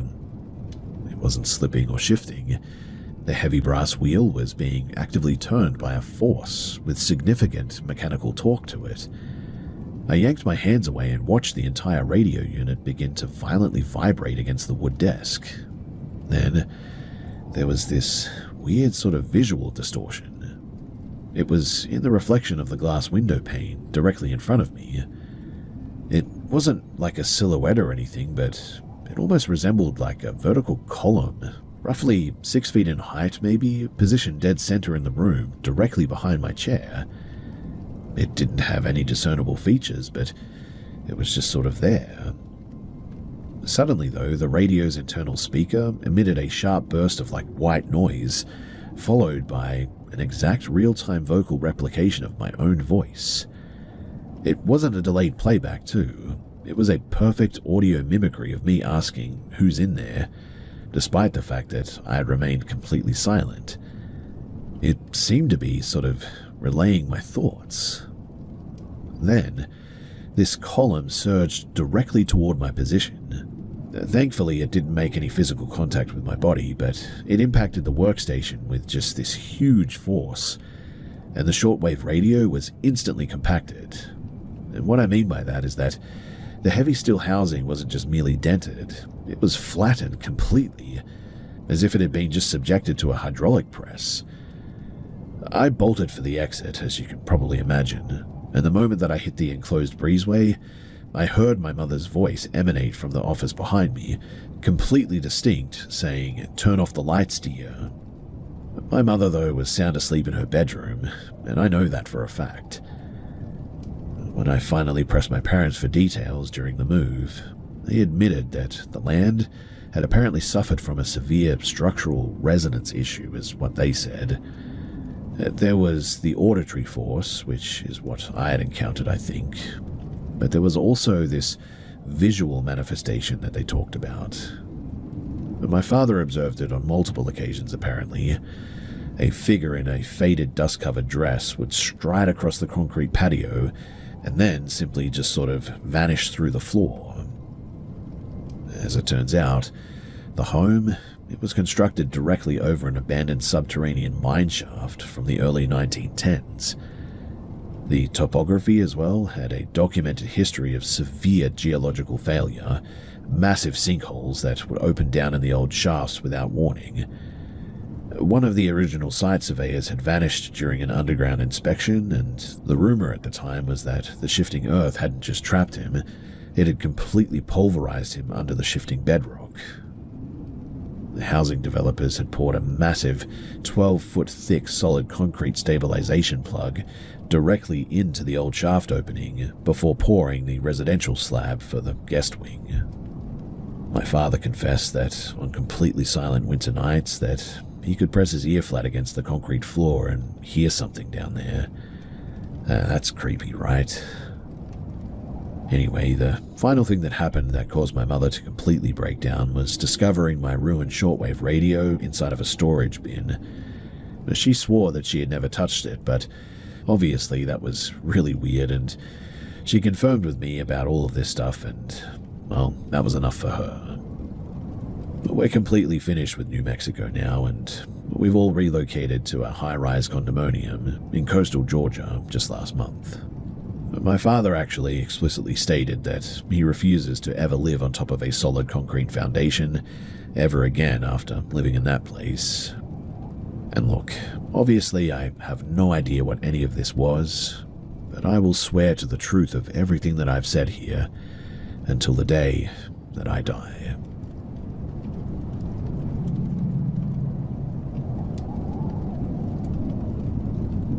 So I finally convinced my older sister to sit down and talk about the foundry house that we lived in back in the late 1990s. We rented this cramped, asbestos-siding duplex near the heavy manufacturing canals in Indiana. I was only 7 when we finally broke the lease, but I've always retained a singular vivid memory that felt less like a dream and more like, I don't know, an error in physical reality. The property, though, it possessed an unnatural sort of crushing weight to it. My bedroom, it was located in a modified basement cellar, accessed only by a remarkably steep and unlit wooden staircase. My absolute favorite possession at the time was a heavy motorized toy crane, one of those vintage plastic models that would rotate its cab and drop a magnetic hook if you threw the toggle switch on the base. It required 4 massive batteries, giving the chassis quite a lot of weight to it. Now, my mother, she completely despised that basement level. She admitted to me recently that every single time that she descended those stairs to bring down laundry, she would experience just a suffocating physical pull right in the center of her chest, and had a real hard time breathing down there. My father, an uncompromising rationalist, simply insisted that the neighborhood was constructed directly over old industrial marshland, and that methane pockets are shifting subsoil, and that it was throwing off the building's internal air pressure or something like that. Anyway, the night the incident occurred, it was really cold. The wind was howling across the shipping canals, causing the old basement hopper windows to violently rattle with their rusted steel frames. I was sitting cross-legged on the concrete floor watching the crane arms swing when the batteries, which had been installed fresh that afternoon, instantly just lost all their voltage. The room also suddenly fell into an immediate silence. And that's when I saw something. It was a cluster or a formation of geometric shadows that resembled shards of vibrating black glass, hovering in the upper corner where the concrete foundation met the floor joists. It was sort of just hovering there, really, and it sounded like a malfunctioning electrical transformer, maybe. Suddenly, my heavy toy crane was violently jerked backward across the room. It didn't roll on its plastic wheels or anything. It moved as if it was attracted by a massive electromagnetic hoist, snapping into the air and literally hovering 3 feet above the floorboards. I watched it hover there in absolute paralysis, not knowing what to do or say. And then, and I will never forget this, the toy began to play like a loop of a woman frantically weeping, though the audio was heavily slowed and sort of degraded, sounding almost like a warped vinyl record, turning at a fraction of its intended speed. It was horrifying, though, and I began to scream at the top of my lungs. At the exact millisecond that my father slammed his boots onto the bottom step of the staircase, though, this geometric shadow up in the corner just vanished. The toy instantaneously dropped, and a cloud of black industrial soot collapsed out of the corner, coating my bedsheets and the surrounding floor in this grimy layer that smelled instantly of burnt sulfur and like hot iron or something. My dad, he came downstairs, and I was absolutely hysterical, and I refused to stay down there after that, moved all of my stuff out of that room, and I slept upstairs in a different room for years. When my parents finally disclosed the full history of the property years later as well, they admitted that the home suffered from something. But the particular detail that really unsettled me was that my mother told me that when she picked up the toy crane to discard it, she extracted the batteries and they hadn't just sort of discharged. The 4 independent batteries had been completely fused together into a singular twisted lump of metal. Also, she said, and I really don't even know how this is possible, but the stamped factory lettering on the sides of the casings had been completely inverted into a perfect mirror image. We eventually moved out of that place, thankfully, several years later, but when we did move, we were all just so relieved to get out of that place.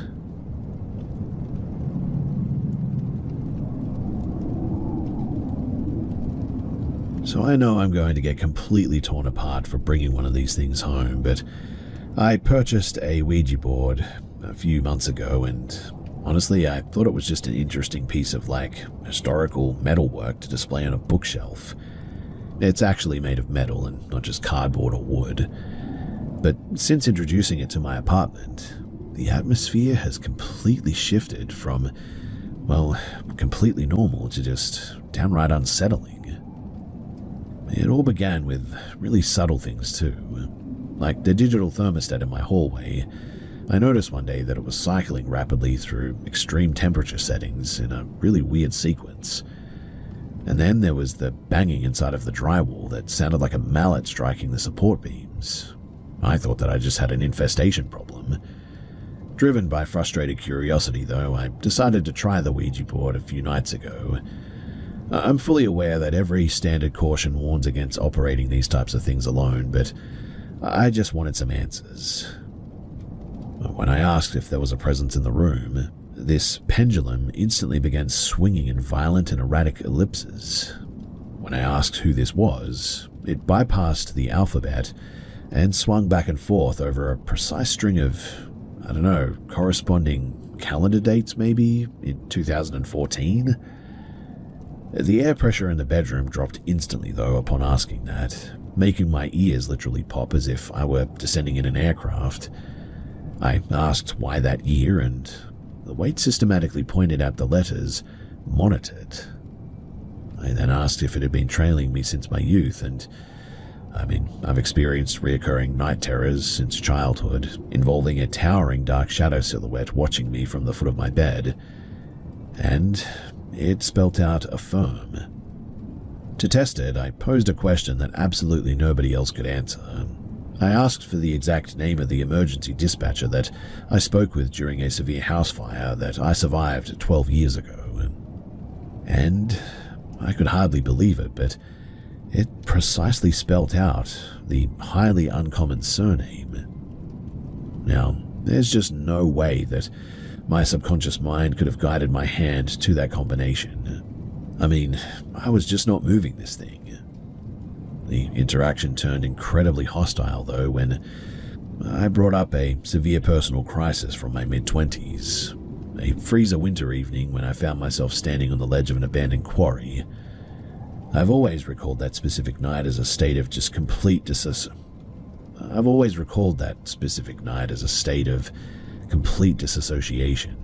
where I felt like a passenger trapped inside of my own skull while my limbs moved entirely on their own. So I asked the board if it had influenced my actions that night, and it spelled out the word steering. Upon seeing this, I immediately tried to end everything, but every time that I tried to clear the grid, a severe sort of icy numbness would creep into my forearm, forcing my fingers to lock up so that I couldn't. This whole thing was so intense as well that I ultimately just sort of kicked the entire table over and fled into the kitchen. During the cleanup the next morning, I noticed something that made my stomach drop. The heavy iron radiator in the corner of the bedroom, which had been disconnected for years, was now vibrating so violently that it had worn a deep raw groove into the hardwood floor. The metal pipes were ice cold to touch, but the iron structure was now vibrating so violently that I could literally feel it through my whole body when I touched it. I think I touched it 3 or maybe 4 times, and then all of a sudden it literally just stopped. Well, since that night, I've been trapped in a paralyzing and suffocating mental fog. It isn't depression or anything like that. In fact, it feels a lot like that night that, well, I lost control of my body. I don't have any traditional means to, clear the apartment or anything. I don't even know if I could, even if I tried. This whole thing just feels like a complete intrusion into my personal space and my private life. And so, has anyone else encountered anything like this before? And if you have, how did you get rid of it? And what did you do?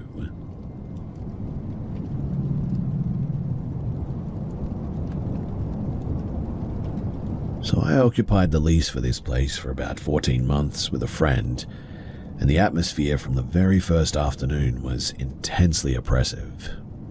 It was a late 19th century brick house positioned at the cul-de-sac of an industrial access road near some rail tracks, but making it weirdly sort of unnaturally secluded for the city. Immediately after moving our furniture in as well, both of us experienced just a severe exhaustion.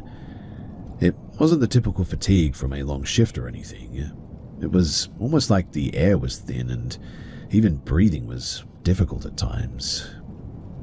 We would regularly wake up at dawn feeling far more depleted than we should have been, typically following long stretches of hyper-detailed, exhausting dreams that felt like they spanned entire decades. The first indication, though, that this wasn't standard urban stress occurred roughly 4 months into the tenancy. So I woke up at around 2:30 in the morning with just this intense feeling of being watched. I was lying flat on my back, tracking the ceiling, when I observed a sort of transparent dark distortion glide across the plasterwork. It wasn't an external shadow thrown by a passing vehicle or anything. It looked more like a thermal ripple in the air, maintaining a really elongated shape. It slid out from the ventilation corner, moved directly over the light on the ceiling, and then just sort of flattened and dissolved into the plaster of the opposite partition. I didn't say anything to my roommate. I simply pulled the blanket over my face and I just stayed awake until dawn. The layout of the property was sort of equally disturbing in a way too. To reach the living room, we had to sort of traverse a narrow and high-walled brick passageway that was flanked by these old storage depots, I think they were. The path to get there had this single buzzing fixture that constantly cycled on and off, and we could never fix it, but one night while returning from the station alone, I felt a sharp, freezing blast of air strike my left jawline, followed instantaneously by the distinct sound of somebody violently gasping for breath less than an inch from my ear. When I looked around, though, there was nobody there. There was one incident, though, that occurred just 3 days before our lease was set to terminate, and it definitely was the last straw for us. So I was seated on the mattress, leaning over to lace up my boots before heading out to an early morning shift, and in the gap between my boots, a literal pale, emaciated arm rapidly thrusted out from beneath the low box spring of my bed and sort of rushed out and looked like it was trying to grab me. Now, this was no trick of the light, too. I could clearly see the texture of the skin, the dirt packed under the fingernails, the whole thing. It made a quick and violent grasping motion toward my left heel as well, missing it by less than 2 inches, and then snapped backward into the dark void beneath the frame in a fraction of a second. I didn't even stand up on the floorboards. I literally lunged directly onto the writing desk and flipped on my phone's camera flash, directing the beam beneath the bed frame. But the space was completely empty now. Mind you, the clearance was like less than 8 inches. There's just no physical way that a human being could have squeezed into that space. And the floorboards beneath the bed were completely solid. There's no ventilation or holes or anything down there. During the cleanup process, though, later that afternoon, I literally pulled the entire bed frame away from the wall to vacuum the baseboards and to take a look under there. And embedded, deep within the old plaster wall, right where the arm seemed to have sort of retracted, I found a rusted and heavy steel meat hook driven straight into the structural studs. It seemed to have been just painted over multiple times, matching the drywall, but the tip was sort of scraped raw, exposing fresh dark iron beneath the paint layer, and that's the only reason that I noticed it. Well, we handed over the keys 48 hours later, and the persistent fatigue and the grueling dreams, they completely stopped the very first evening that we checked into our new apartment. I spent a few weeks sort of researching that location, and I tried to find out anything that I could about the place, but there was nothing really about it. Which, I don't know if that's a good thing or a bad thing, but either way, I'm just glad to be out of there, and also glad that I haven't had any experiences like that since.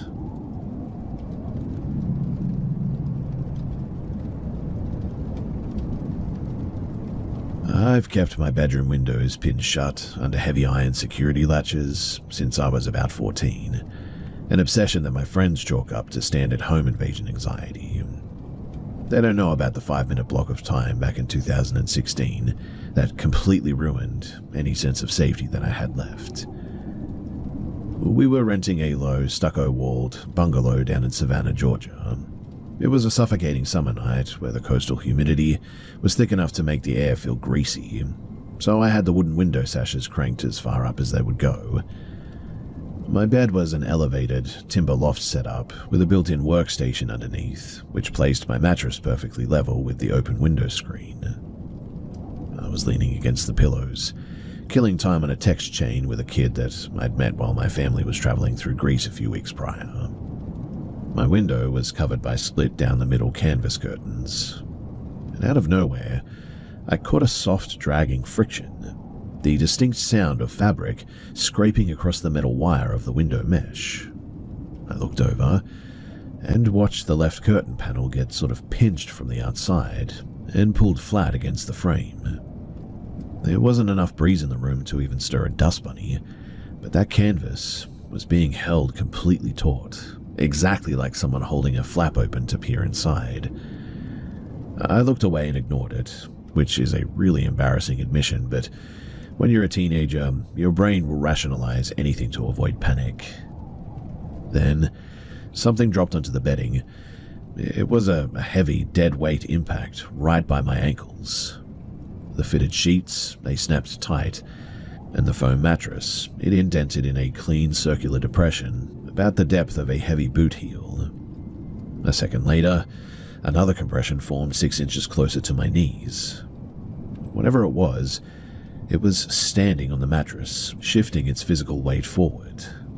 My thick winter jacket was bunched up right where the next stride was heading, and I watched the heavy down sleeve get crushed flat into the padding, compressed by an invisible heel. The room suddenly felt entirely devoid of oxygen. A massive wave of static electricity washed over my face too, and rolled down my spine, making every hair on my arm stand dead straight. It felt exactly like the prickling energy that you get when standing too close to high voltage. I didn't wait around to see if a face would manifest. I just vaulted over the side rail, hit the hardwood floor, and bolted to the hall to my parents' bedroom. My mother tried to handle it by consulting a youth counselor at our parish about a house blessing, but he told her that I was just experiencing behavioral stress from the move and consuming too much horror media. It was incredibly frustrating to witness a violent physical event like this, and to see the mattress materials actually buckle under massive weight and have it written off as just nerves. I refused to step foot into that room after dark again, sleeping on a temporary mat in my parents' floor until I was nearly 16. I eventually forced my older sibling to trade bedrooms with me because I just couldn't handle being within arm's reach of that glass anymore.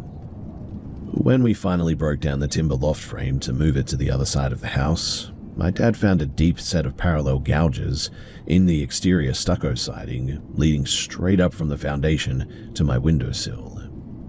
They were spaced precisely like human fingers, but the masonry, it had been chipped away by immense raw physical force, leaving some dark, greasy streaks behind that smelled faintly of heavy machine lubricant or something like that. I don't know if that's related or not, but I just thought that it's worth mentioning because it's a bit weird. Anyway, I'm 22 now and living 2 time zones away, but I still physically double-check the window latches every single night, always before my head hits the pillow. And all I can say is this. Once you watch the weight of something that shouldn't exist pushed down on your bed like that, well, you stop trusting the dark entirely.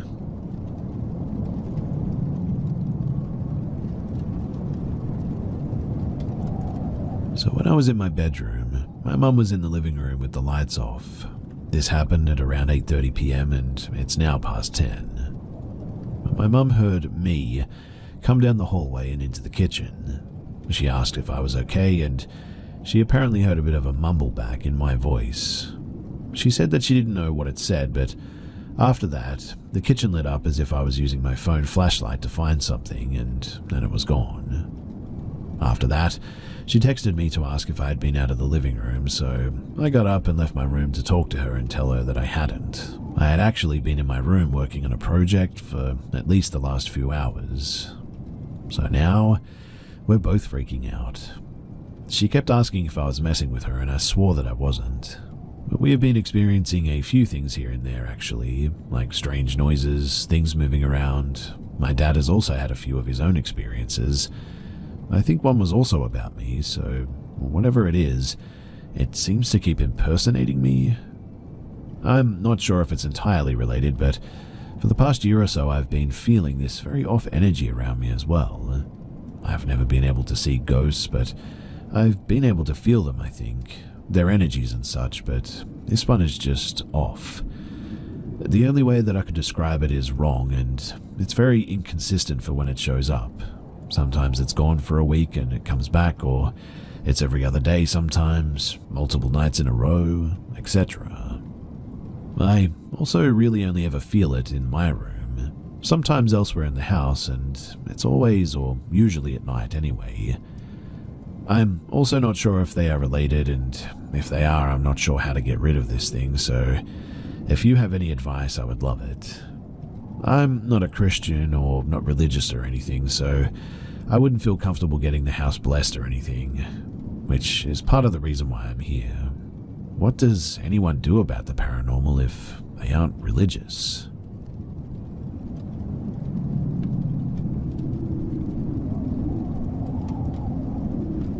One rainy night back in my old apartment, the power went out, and so we bonded through conversations and genuine human interactions, just as we all should really. One of my friend's demeanors, though, suddenly changed, almost as if he was struck by lightning that froze his soul, and just as instantaneously began to gradually melt away into something that looked like fear. Slowly, he walked into the kitchen, which required a glass door to be slid open to the left before the kitchen hall could be seen. It was a studio apartment. He stared at the direction of the cupboards near the sink for nearly a minute, and due to curiosity and a mix of irritation and anxiety, me and my other friend peeked in to see what he was looking at. We remained silent. I don't remember who went first, but we all eventually ended up chilling back in the room and carried on with our conversations. When we ran out of things to say, I finally said, "You all saw it too, didn't you?" No one spoke, and honestly, that was all the answer I needed. It was a shadowy figure of a man, presumably with a walking stick and a high hat. He was leaned against the countertop, and he appeared to be grinning, I would say. He didn't move an inch or display any hints whatsoever to whatever his intentions may have been, but he was just there. This was in 2002, and a month ago I saw him again. It was only me and a friend who were the last two people awake out of the group of around 7 people. I saw him, and the longer it went, the more the fear in my heart grew. The more he grew in size as well, it seemed. He didn't really grow in the typical sense of the word, though. He grew as, I believe, a direct manifestation of how much fear I perceived him with. My friend saw the terror on my face and told me that he believed me before I even said anything about it. In the afternoon, when everybody was finally awake, one of our friends revealed that another of our friend, a known and respected street dude, also had the same experience and was frozen in fear as a result of what he had seen. I'm wondering, though, is anyone familiar with this entity or what it could be? Why does it appear, and what is its usual agenda? It only ever disappears too every time I tell it that I'm not afraid, that I don't fear it, and I must mean it when I say it too, it seems. This only happens at the sight of him, though, and then he disappears slowly into a sort of misty nothingness as he grins subtly and perhaps even sort of giggles, I think. Or at least grins in a giggly manner, I guess you could say. But has anyone else seen or heard of anything like this before? Because I'm wondering if maybe I'm going crazy, or maybe there's something going on in my house that I'm just not aware of.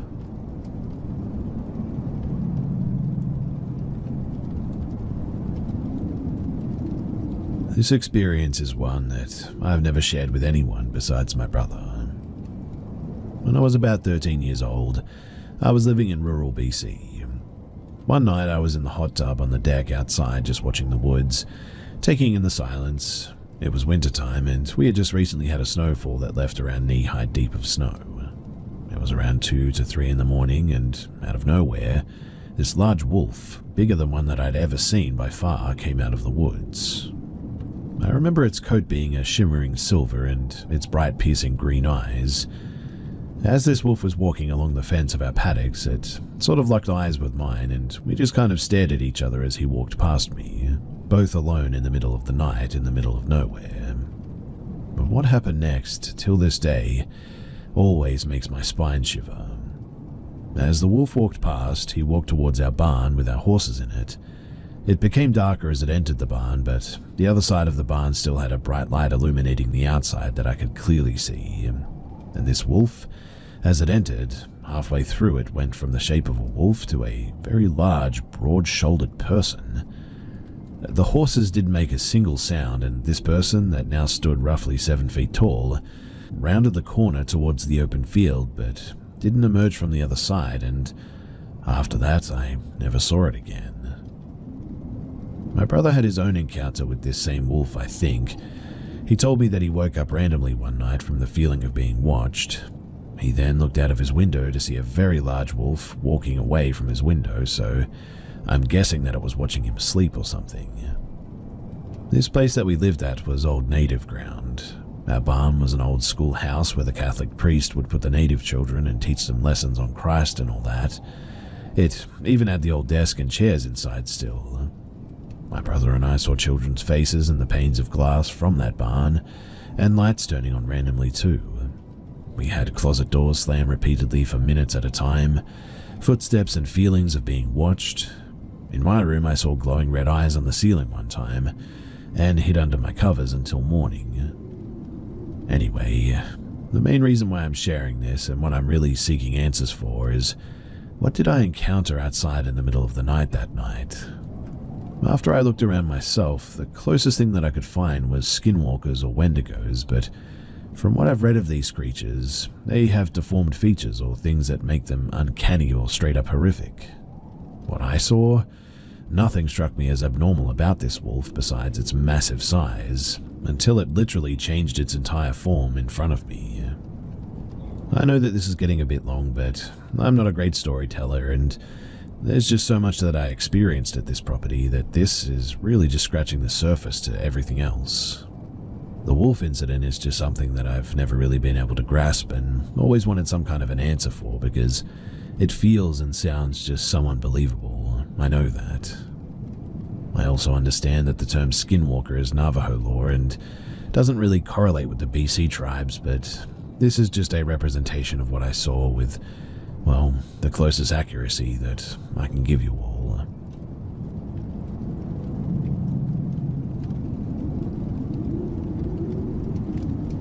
I've been living in this apartment for, well, almost a year now, I think, and I haven't had any experiences up until this last week. Things started up on Tuesday night while I was at work. My front door camera went off and there wasn't anyone there. Not that big of a deal, maybe an animal or something. But 15 minutes later and it went off again, but this time my porch light is on. So I checked back through and it was off when I left, off in the next video and then just comes on again. I checked all of my other cameras inside and out, but there was no one at the house. For the rest of the night, the light goes on and off randomly as I keep checking. About 3 a.m. I turn on the camera and hear what sounds like someone talking, and the light is back on. I continue checking it, and 3:23 the light is off, and my coworker points out movement in the shadow in front of my door. I turn the camera lights on, but nothing there. This continued up until about 4:30, and then the light went off and stayed off. I got home at 7 and my TV was turned on, and that was definitely off when I left. But otherwise, everything was pretty normal. I worked the rest of the week and everything seemed normal as I checked in through the cameras. I had an electrician friend come over and check the porch light out on Friday. It's all good. So tonight, Saturday is my night off and I'm home watching TV. I live alone, so it's just me and the cat sitting in the living room watching TV when I start hearing someone talking. It seems to be coming from my bedroom, which is at the front of the house. Knowing that there's no one here but me, I figure it's outside, so I check the cameras. I don't see anyone around, but it gets quiet, so I figure they must have just went on down the street or something. I settle back in for my movie, and there it goes again. I decide at this point to just sort of ignore it, thinking that it's somebody else passing by. But suddenly, I hear my friend L calling me from my bedroom, but he's not here. He's definitely at work. I mean, I dropped him off myself at 6:45 and he won't be off until at least 7. I went into the bedroom and double-checked, but it's empty. Since then, too, I've heard it 3 more times. My cats have also reached and gone to look down the hallway, but won't go any further. At this point, I've closed the door and am planning on sleeping on the couch tonight because this whole thing is, well, really freaky.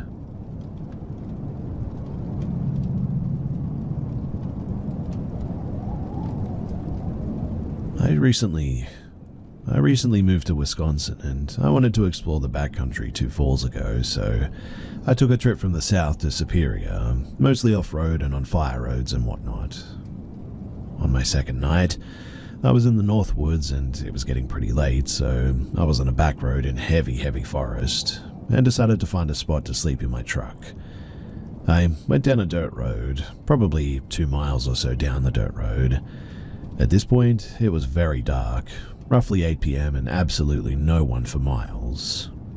I found a trail in the forest and drove about 100 feet into the woods, and I parked, completely concealed from the dirt road that I was just on. I got out to assess the area, but couldn't see anything as it was completely dark. I got back in the truck, and I set up for the night. About an hour into watching a movie on my phone, I heard a sound that sounded like a woman screaming, and my dog heard it too. I grabbed my pistol, turned on all my lights, and opened the door to see what it was. Mind you, absolutely no one knew that I was out there, and I was far, far from civilization. I didn't see or hear anyone, so I ducked back into my truck. I'll admit too that I was a little bit freaked out, but I figured that it must have been wildlife. I don't know, I rationalized it. In any case, maybe about an hour later I was falling asleep and I felt my truck move as if someone had pushed on it. Again, my dog woke up too, so I knew that it wasn't my imagination. I didn't turn on any lights or make a sound, but my dog seemed very uneasy all of a sudden. I told myself that if I heard anything else, I would get out of Dodge. Well, I ended up falling asleep, and maybe around midnight I woke up to my dog growling, and it happened again. I put on my boots and hopped in the driver's seat, and I just got out of there. Now, as I was driving out, I went around a corner on the dirt road, and I'm not sure if it was my imagination or what, but I swear that I saw a tall, skinny thing running off the road as I came around the corner. It took about 30 minutes to get down the road because I continued down the original dirt road and did not get back the way that I'd come from. By this point, it was raining pretty hard and I just didn't feel comfortable being anywhere dark anymore. I drove about an hour and I finally found a gas station and ended up staying the night there. But I have never been so scared in my life before, and honestly, it takes a fair bit to get me feeling that way. I don't know what it was, but I know it was not human, whatever was out there. That much is very clear.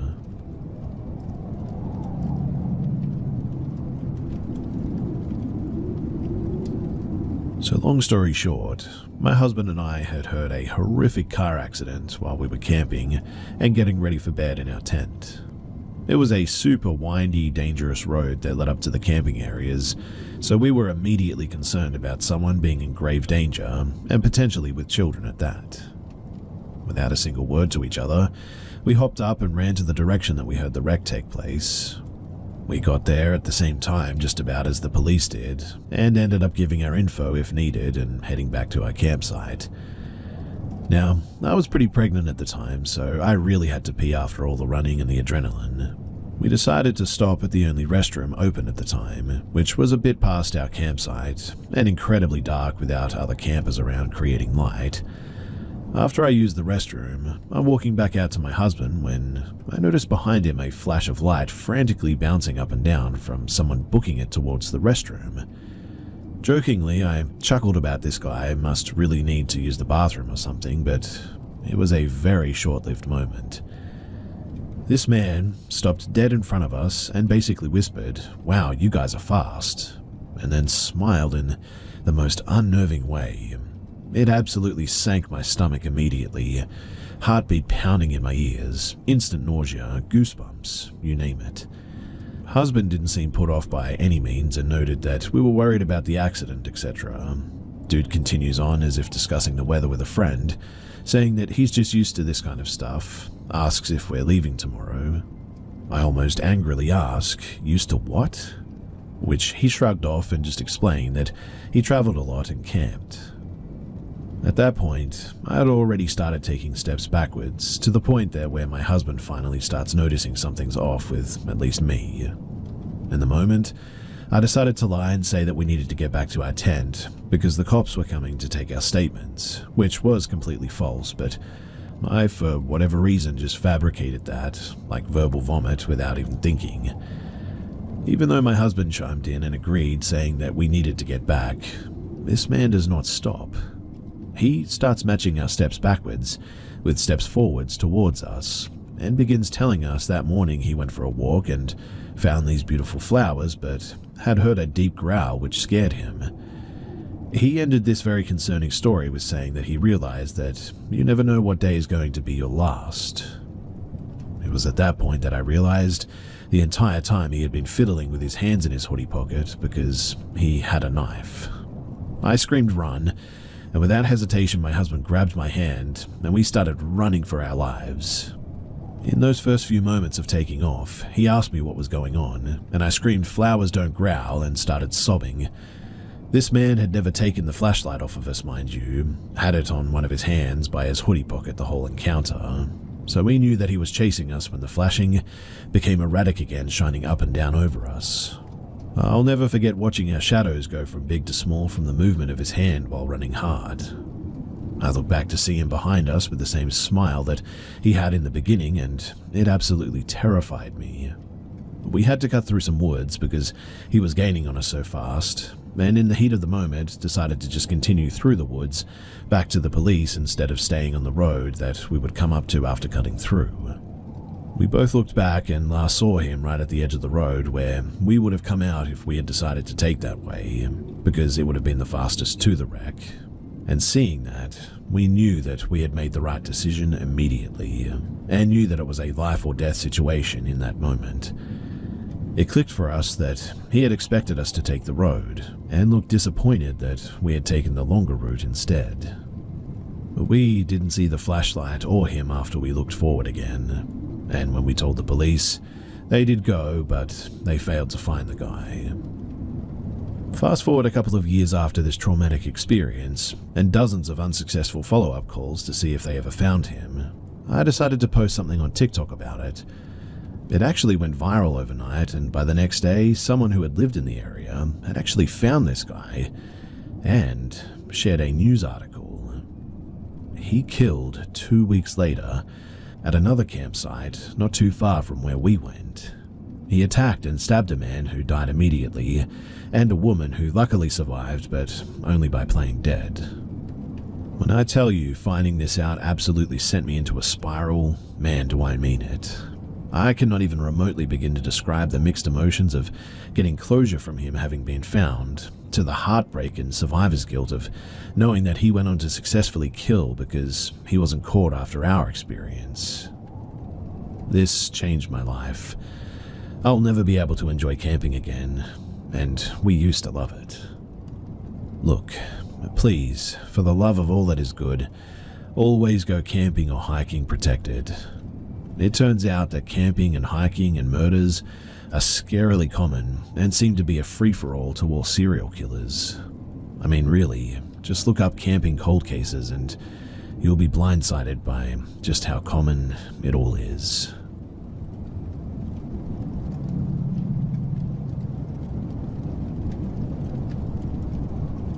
From age 13 until almost 15, I actually had a paper route. I delivered papers to people's doors 6 days a week. All of my customers, aside from occasional grumps and chatterboxes, were absolutely wonderful. Most of them were older, and so many of them were so happy to see me every day, just to have someone to talk to.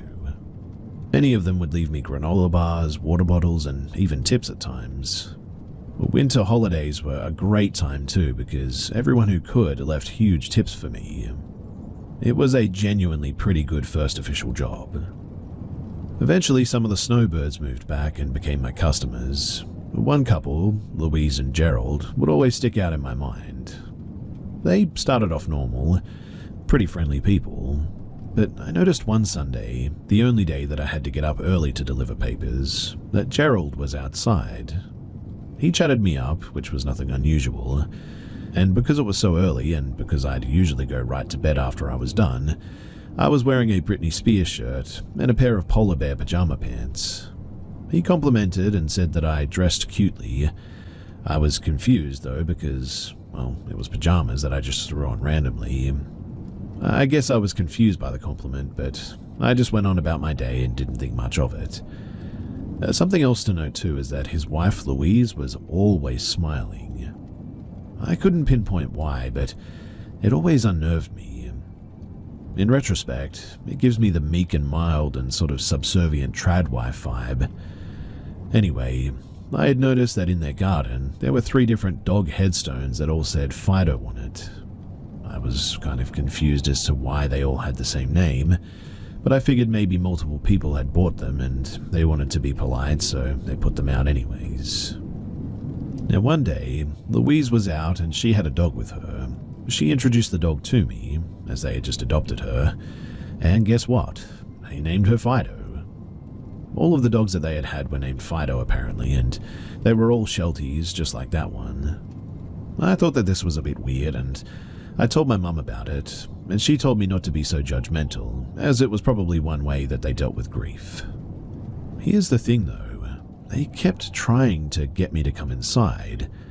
They'd invite me in for tea, which is not really something people do where I'm from. Coffee and donuts is a little more commonplace, but even that isn't something that people do on a regular basis or anything. Or they'd invite me in to talk to them. I'd always decline politely because I had more papers to deliver anyway and I wanted to go home. Gerald kept complimenting my outfits, even when they were just pajamas. And one morning he did this while getting closer to me and eventually touched my shoulder, and I was eventually like, I gotta go, and I left. I didn't tell my mum at the time, as our relationship was good at that point, and I feared that telling her of any concerns that I had would make her not trust me or make her mad or something. This was also at the tail end of my CSA, which she doesn't really know about to this day, and I thought that maybe I was just being paranoid. But then, right before I moved and I gave up my paper route, a really bizarre incident happened. It was a Sunday, the last Sunday that I had the paper route to be exact. So I was out early delivering papers, like it was still kind of dark out, and Gerald was outside. He complimented my outfit again, getting all creepily close. He invited me inside and I said, I really don't think my mum would appreciate me being gone for longer than she expects me to. She's really strict, you know. Which wasn't the whole truth, but, I mean, you gotta do what you gotta do, right? He seemed to get kind of annoyed by that, though, and just asked, wouldn't your mum just prefer that you respect your elders and not turn down an invitation? And at that, I felt the color drain from my face, and I noped out of that really quick. I think I muttered something about how I really had to hurry along because my dog was sick or something. I heard him say some compliments about how my hair looked pretty. I have very wavy, sort of curly hair that gets very puffy and voluminous when I'm in the humidity, and he would bring that up a lot, saying that my hair reminded him of the 80s. In any case, I booked it as quickly as I could to the next house without running. I didn't see Gerald after that, but I did see Louise, and she never stopped inviting me to come inside and play with Fido or to have some tea. I always declined, and she always seemed disappointed every time. And so, that's my weird paper route story.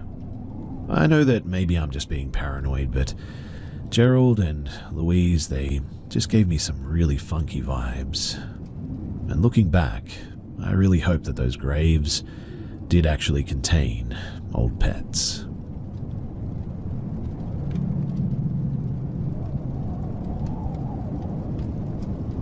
I recently went on a date with a guy from my school who I met on a dating app. He seemed super sweet and charming over text, so I agreed to go on a date with him, especially after 2 friends told me that they knew him from a class where he was genuinely a funny guy. Well, we go to a small, pretty prestigious university, which also made me sure that he would be normal. He was supposed to meet me at 6 to go out on a picnic, but ended up picking me up at about 8:30. He texted me to reschedule to 8 and ended up showing up at that time too. He drove me to his apartment, and although uncomfortable, I agreed to go in because of everything that I already knew about him. The apartment was only lit with 1 candle and a small glowing light on the floor, which didn't really add much. It was a multiple bedroom apartment that he lived in alone, which made it even more odd, I guess. In any case, we talked and ate some food, and he seemed sort of nervous and uneasy for most of it. He suddenly switched the conversation to our deepest, darkest secrets, and asked if I'd ever seriously thought about killing anyone. After I said no, He made up a story about being in the Navy and having to bomb a ship and killing 5 people. When I was unsure how to respond, he sort of just passed it off as a joke and said that he had seriously thought about killing someone else, his ex's current boyfriend allegedly.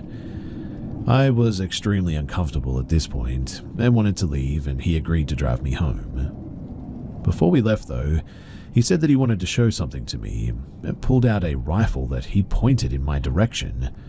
When I got startled, he remained eerily calm and said that he got it for hunting but couldn't think of even killing an animal. We left and I got back to my friend's place safely. Now, everyone I've told this has been flabbergasted about how the date went, and I just cannot shake the feeling that something was off about him, and it's creeping me out. To clarify too, I mean like something more sinister about him. So, if you have any thoughts, then it would be much appreciated.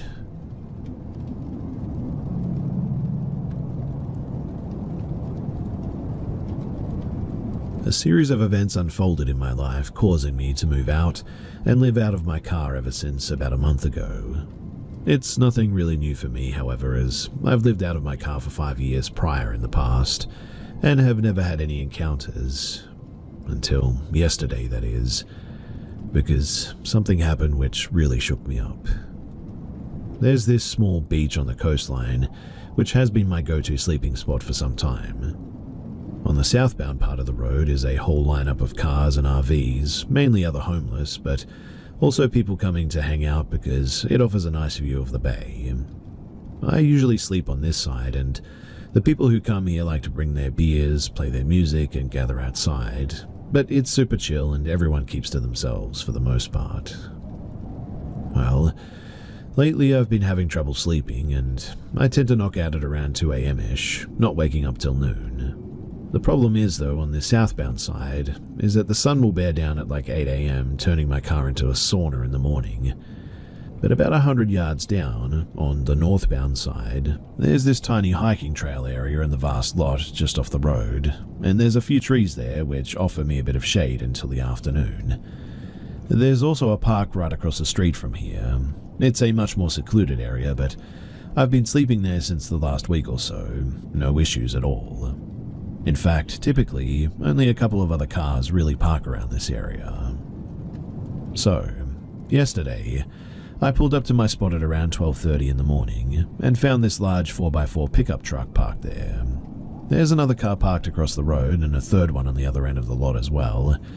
I think to myself, no biggie, there's a second tree just in front of the pickup which works for me, so I'll pull up there. It's only a 20-foot distance between us, and I am in their direct line of vision. I realize now in hindsight that it was probably a stupid move, but oh well. There's 2 people in the front seat playing their ranchero music, and there's also a dog left outside on a leash, possibly others in the back seat, but I couldn't confirm due to the windows being tinted. I never make eye contact and keep my head down the entire time.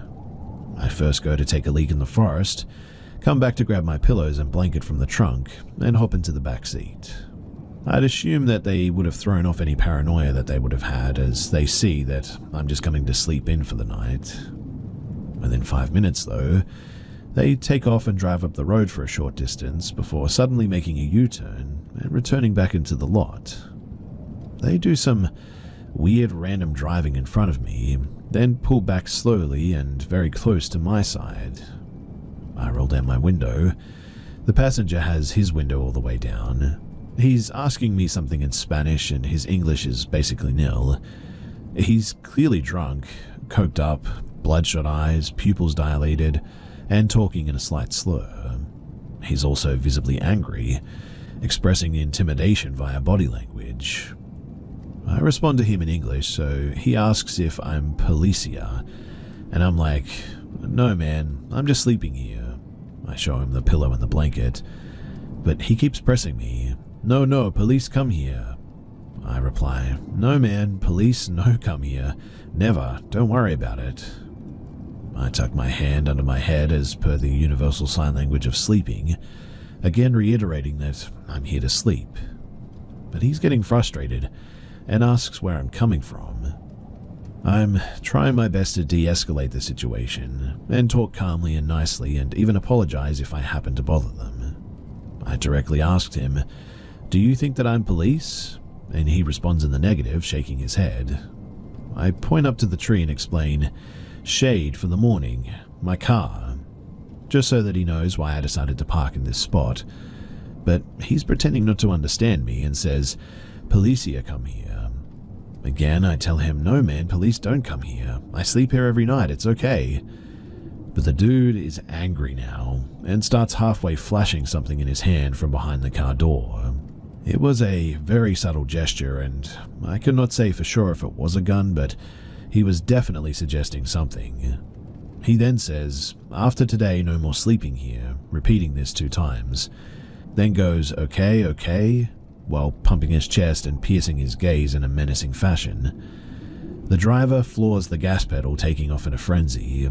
As they're taking off, the passenger dude hangs out the window looking back and mugging the living heck out of me before they get back on the road, hitting the accelerator at high speeds. I sat there for a good 10 minutes just so that I don't run into them a second time, then went to sleep near a Walmart instead.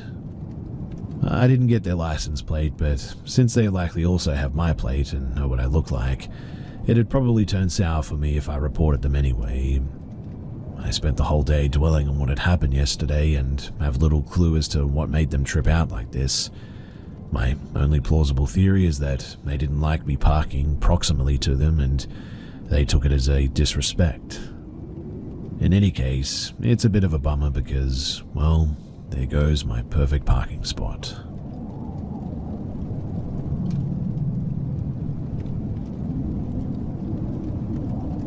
So I was camping with a couple of friends at a spot on the McLeod River called Adena. If you haven't been, it's a pretty neat spot but very remote. McLeod town is small and Adena is about 14 miles into the woods, 7 of which are a rocky dirt road into a canyon with a beautiful pristine opal blue river at the bottom. The site was an old summer pack-in camp for a wealthy San Francisco family in the 1800s. There are still foundations of the buildings, an old chimney and the remnants of an orchard even. Now, the campground is right on the river and we went, as most do, to fly fish. It was early spring and the river was really too full and fast to do much useful fishing on this trip, which is likely why we were the only people down there. Anyway, on the first day there, after no luck fishing, my buddy and his wife decided to take a snooze in their camper, so I walked up the river a bit to try and find a spot to fish where maybe the river wouldn't widen out and be more workable. I walked through the old ruins and through the orchard before finding a trail to head upriver. I fished unsuccessfully for about 45 minutes, and it started to rain a little bit, so I packed up and headed back. Right as I was coming off the trail though, and back into the orchard area, there was an archway of vegetation that I had to duck a bit under to get through to get back into the old orchard. And right as I ducked in, I heard coming through the dense foliage, a few feet above my head and no more than 10 feet, what sounded like a horse pushing air out through its cheeks. It was a deep guttural sound from a large animal, and it sounded close enough to almost touch it. I could see nothing though because the vegetation was so dense, but I got real cold real fast and moved out of the thick stuff into the more open orchard. And then I froze. I could hear nothing. I couldn't see anything in the brush. I was kicking myself because I was carrying a sidearm, but it was in my pack, which I was an idiot for doing that. Slowly though, I took off my pack, put it on the ground, and I got my gun. I put on my shoulder harness and packed back on as slow and easy as I possibly could, the whole time intensely focused on the sound, but I didn't hear anything. This orchard is about the size of a football field, and the right side of which, where the sound had come from, is dense blackberries. So basically there's this open space, then the dense woods and the berry area where you can't really see much. I started walking back through the orchard towards our campsite. At the opposite end had a similar kind of dense arch-like spot to get out of the orchard and back into the ruin or campground area. I had made considerable ground and was intensely listening for sounds of something following me and had heard nothing. and as I made my way, I was starting to feel like I was in the clear, and right as I let a little bit of a sigh of relief out while going through the exit arch, there was that same sound from a similar height, and just as close as before. At that, I instantly broke into a full sprint the rest of the way back to the campsite, and informed my friends quickly. It was honestly a really wild experience, and as I was running, I felt like my life depended on it. Anyway, that night we all decided to stay down there in any case, and yeah, as we were cooking and eating, a deer showed up. The strange part was that as it got darker, the deer kept getting closer. By the time that we were ready for bed, it was literally under the picnic table in the campsite. We had a pretty uneventful night for the most part, but when we got up in the morning, the deer had slept under the pop-up camper right at the door. The next day, we went back to the orchard with our firearms ready. I was determined to figure out how the animal had moved without me hearing it through the dense berries. I searched and searched, and in the end, I just could not come up with a rational explanation. I mean, there were no paths, no trails. But lastly, and most disconcerting, in the middle of the orchard there was a small pine tree, maybe about 12 feet tall. But the weird part was that something had broken the top off of it, about 7 feet up, and laid it across the vague footpath that I had just used to get through the orchard the day before. And I can assure you that it was not there then. I've racked my head trying to make sense of this encounter for some time now. I mean, a bear obviously comes to mind, but what I get stuck in is the height of where the sound came from. Black bears getting to like 9 feet tall is not really a thing, and an animal that size, having to move pretty quickly to cut me off, does not seem possible over that distance through that thick of the brush without a trail. I'm a touch over 6 feet as well, and this noise was a few feet above my head. The terrain just would not have accounted for that. Plus a bear standing up. Impossible. The other thing too is that I just don't understand how it could have cut me off at the other exit and made no sound getting there through the dense berries and the trees like that. I was absolutely terrified, and I don't think I've ever been listening more intensely in my life, but there was just no sound. I mean, I guess it could have been 2 huge bears, one at each spot, but I've never heard a bear make those sounds before.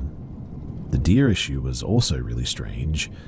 That animal seemed really spooked and felt safe by us, and I've never seen that before. Anyway, it's a cool spot, and if I was Bigfoot, that's where I would be, considering the orchard food source and limited humans for the majority of the year. I'm not saying it was that by any means. Really, I have no idea what it was, but I'm sort of convinced now that there was something weird going on there, for sure.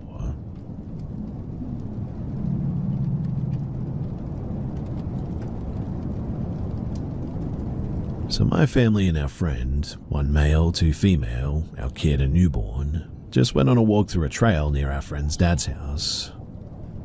What was supposed to be a nice outing started to get strange though when a group of what felt like 40 but was probably more like 20 walked past us, most of them wearing the color white. We just think of this as a bit strange, but we continue through the path anyways. But then, all of them, instead of leaving, decide to turn around and start catching up and walking behind us. Now, I've walked this trail often enough to know the general area, but we get a bit spooked amid their group's excitement, and decide to walk into a path that's not really a trail, but we can hide behind. We wait for a bit, hearts racing, and I hear a small group on a path above us that would have ended up leading them to cutting us off halfway through the trail. I specifically heard them say something in a sort of questioning manner as well, and about the 4 of them. We continue waiting a bit until the group on the main path passes, and then we quickly head back the way that we had come and safely got away. This obviously just happened, and I'm still convincing myself that we were just overthinking it, but we had actual fear, and the whole situation felt very strange, especially because well, they cut us off the trail, and honestly, the way they were dressed, they looked like, I don't know, maybe a cult.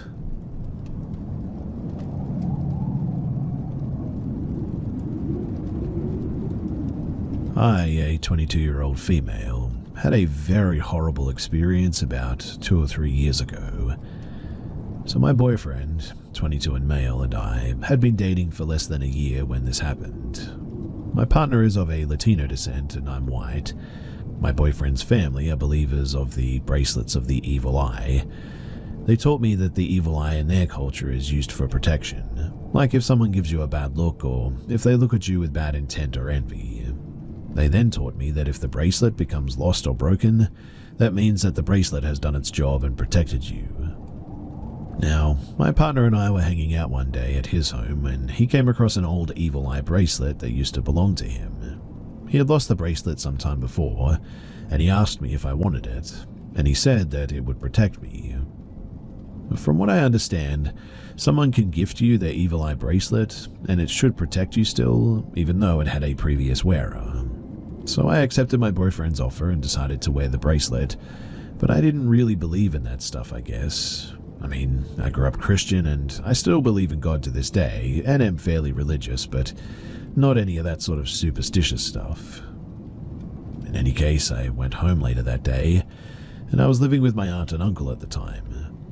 My aunt and uncle are very hardcore religious sort of folks, and so their house felt beyond safe most of the time. I never got any bad energy or negative feelings there, nor did I ever experience anything bad or paranormal too. That night though, I went to bed wearing the bracelet with nothing really in mind. I don't know how long I had been asleep for or what time I woke up, but I remember waking up screaming and thrashing. I can't remember any previous nightmare or dream prior to waking, but as I was waking myself up with my screaming and thrashing, I swear that I felt something grabbing my arm, the arm that I was wearing the bracelet on. I remember that I was grabbing my own arm as well as my other hand, almost as if I was trying to reinforce my other arm that was being grabbed and pulled. I think that I had managed to shake off whatever was grabbing me at the time because as I was really waking up, I suddenly felt something at the end of the bed, and with a hard tug, it tried to rip my blanket off of me. I held onto my blanket firmly and eventually, whatever it was, seemed to let go. I laid there in the pitch black darkness with my eyes wide open, just sort of staring at the ceiling until I felt like it was safe enough to grab my remote control that turned my LED light strips on and off. I turned on the lights and I saw nothing at all. I stayed awake for maybe 10 minutes just looking around and being on my phone, but eventually I was too tired and I fell asleep again. I really don't know how I was able to be honest, but I did, with the lights on of course. I had never ever experienced anything like this, and there's no way that I could have been asleep or dreaming still because I distinctly remember waking up screaming and sort of thrashing and absolutely feeling something. Now, I don't know if something had been attached to that bracelet or if it was just a crazy coincidence or not, but whatever the case, it was terrifying, and I didn't feel comfortable going home the next day to sleep in my own bed again. The bracelet remained in my home, but I had taken it off for a shower and I didn't put it back on after that. And I never experienced anything again like that, even though the bracelet remained in my home and in my jewelry dish. So, if any of you practice witchcraft or are into the paranormal and culturally practice the evil eye stuff, I would really like to hear your thoughts or speculations as to what you think could have happened.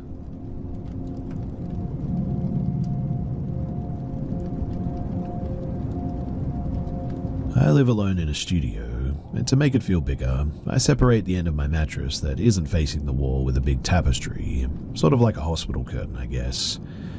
I was about to go to sleep and was laying down in my bed on my phone. I wasn't listening to any music or anything, and after like 20 minutes of lights out and laying down, I hear this panting right on the other side of my tapestry.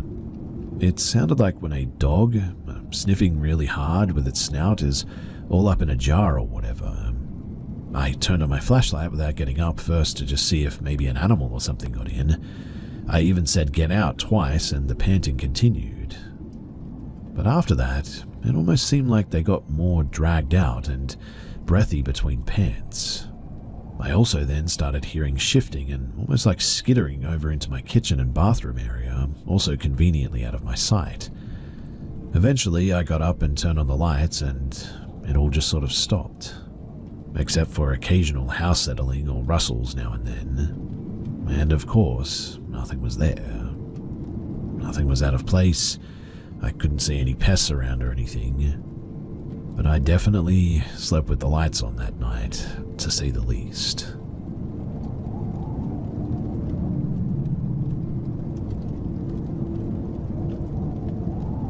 We live in Australia, and for one of my birthdays years ago, pre-kid life, my husband booked an Airbnb cabin on a property in a rainforest area, about 2 hours from our home. This was a property where the owners lived on a few acres and had 3 cabins in various spots, was bordering a national park. The rainforest is one of the oldest remaining in the world, and is on the World Heritage List. It was a modest little 1-bedroom cabin close to the main house, styled very vintage-like. No Wi-Fi or internet or even TV. We just enjoyed pottering around the rainforest and the beautiful creeks for the first day and night. It was nice and peaceful, but it did have a bit of an odd vibe to it, I'll give it that. Well, the second night was not so peaceful. That night I noticed it was eerily quiet, like dead, absolute quiet.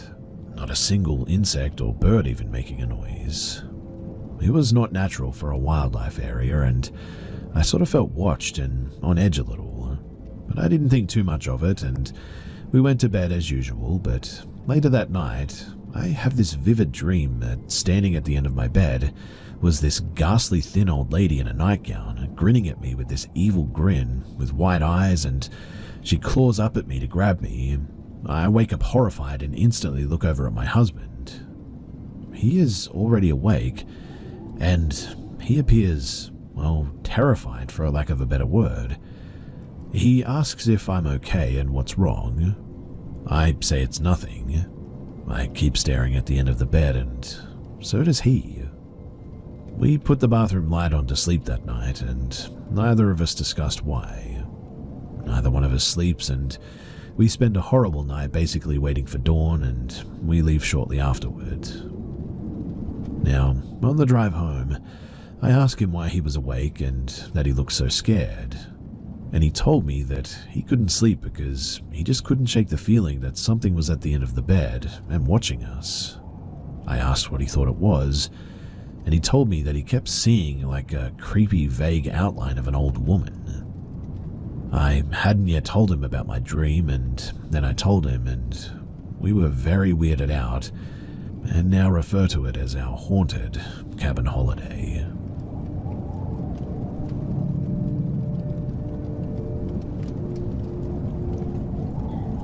So, we've lived in the same new mobile home, manufactured trailer house, for 2 years on land that my husband's family has owned for almost 100 years. And well, lately, weird things have been happening. The other day, my husband and I were talking as I was walking out of our bedroom. The light was on and he was walking inside of it. Then he said my name in a slightly sort of concerning tone. I turned around and said, "What?"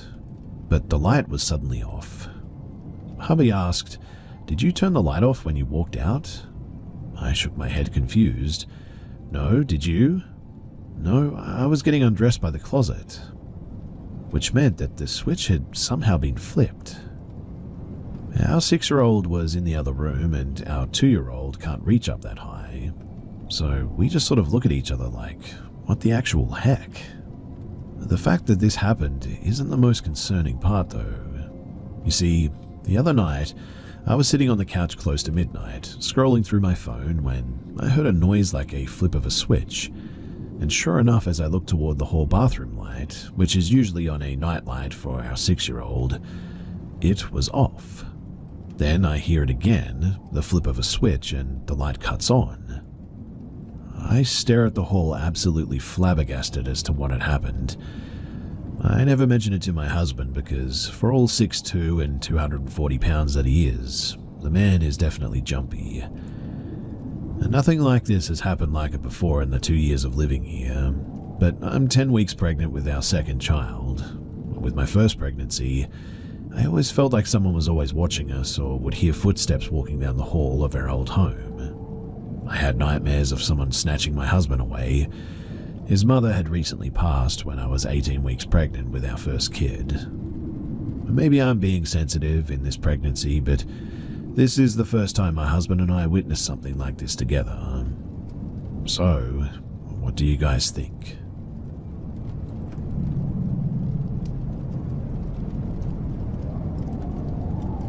Back in 2021, my husband and I went on a couples trip with a group of 8 other friends to the mountains of Gatlinburg, Tennessee for the weekend.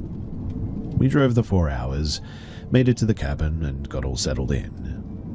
While we were waiting for the last couple to arrive, who were bringing their kids, we ended up deciding not to wait and go out to dinner about 20 minutes up the road from our cabin. We took 2 cars, me, A, my husband M, L and J in mine, and Z, E, D, and C in the other. Z, E, D, and C left ahead of us, and we trailed behind. I was driving a 2011 Subaru Outback at the time, and my phone was mounted on one of those cabin fan blowers. We were chatting, having a great time catching up, listening to music on low. Halfway to the restaurant, we get a call from our friend Y. I turn the music down, I hit accept on the call with everyone in the car yelling their hellos, and all of a sudden we hear a woman screaming, crying and pleading, "No, stop, don't do this," with more crying, screaming and begging as we immediately all fell silent. Everyone in the car flies into a panic. Me and my husband, we were scrambling to put the phone on speaker, everyone yelling out her name. Then the screaming cuts off, like the call just ended, and our friend Y comes through the phone, calm and collected with a, "Hey guys, we just made it to the cabin." We are still yelling and asking her if she's okay, and she responds in a confused voice that they're all fine, and that they just made it in but needed the door code. We explained to her that we had just heard crying and screaming, and we thought that she was getting murdered or attacked, to which she let us know that, no, we're doing fine. Her kids aren't freaking out, and they're doing great too. We give her the code and finish up the call in shock, and, I mean, we all heard that. It sounded too real, and Y has never been one to play games like that. The rest of the car ride, we're all freaked out and trying to rationalize the whole thing, to think of what or who that could have possibly been. In the parking lot, explaining the weird occurrence to our friends who made it there before us, an ambulance drives by with its siren and lights on, back the way that we had just come. So could it have been a weird frequency that we picked up on somebody actually getting hurt? Did something hijack the phone call? Well, whatever it was, it thoroughly freaked us all out, and our explanation is, well, maybe it was paranormal.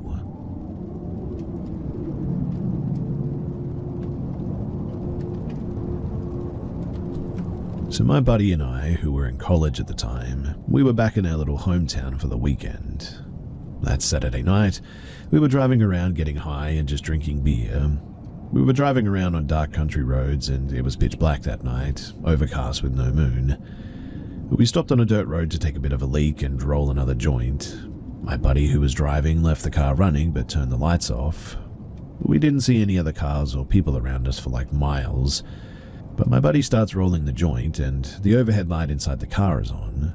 Then he happens to glance up toward the front of the car, acts startled, and flips on the headlights.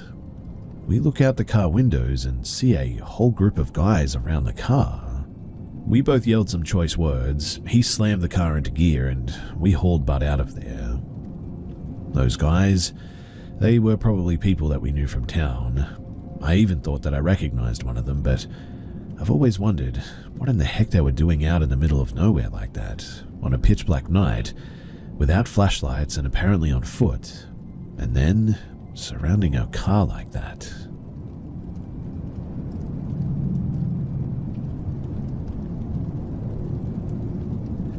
I've never been one to really believe in the paranormal. Not that I often wondered about supernatural phenomenon outside of seeking a good scare now and then, like on YouTube or whatever, but I always assumed that what I was watching were either good hoaxes or had some logical explanation that wasn't immediately apparent to me. That was, until this past weekend, when myself and my girlfriend had an unexplainable appearance. Funny how that works, right? Complete disbeliever until an encounter of your own. Well, we were staying in an Airbnb in Belfast, Northern Ireland, with it being a small townhouse in a council estate. The upstairs, where our bedroom was separated from a second bedroom by a tiny landing. Upon waking up on Friday, the 13th, we started getting ready for the day. I was sat at the end of the bed pulling my socks on when I looked up and I saw a human shadow on the curtain of the bedroom across the landing from us. Not realizing what it was yet, I made a remark about how that wasn't creepy at all, and my girlfriend peered around the corner to see what I was talking about. Oh, was the only thing she could muster up in response to me. Seeing that she was unsettled, I marched into the second bedroom and pulled back the curtain to see what was casting the shadow, thinking that it was going to be something silly like a tribute to Queen Lizzie stuck on the window, but there was nothing there. It was also the second story, so I wasn't expecting to see an actual person peering in or anything, but I wasn't expecting to see nothing at all.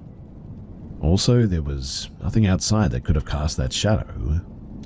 I pulled the curtain back into position, thinking, that's weird, and the shadow was still there. Still in a state of somewhat disbelief, I walked back to the doorframe to see if it was my shadow, but my shadow didn't even come close to reaching the curtain. With the pair of us completely creeped out, we went back to our room to get ready to get out of the house for the day as quickly as we could. My girlfriend peered back around the corner when we were almost finished to discover that the shadow was still there but had now shifted to the left. After that, we threw the rest of our clothes on, and when we looked again, it was completely gone. We have no idea how long it was there watching us, but from the moment that we became aware of it, it was gone within about 5 minutes. The second and last night that we slept there, we slept with the door closed, which we hadn't the first night, and it wasn't there the following morning. My girlfriend thinks that it's because we slept with the door closed the second night that it didn't show up as it couldn't watch us. Personally, I struggled with finding an explanation for it, but there's just really nothing logical about it. There was nothing there that could have casted it, and it was still there when I pulled the curtain back into position, which was really strange. I mentioned this whole thing to our Airbnb host, but they didn't seem to register any recognition of it. We're both absolutely certain about what we saw though, and from looking up shadow people, it seems like it is a phenomena that people experience. But like, can anyone give us any sort of reason as to why this shadow person visited us of all people? Thanks for listening.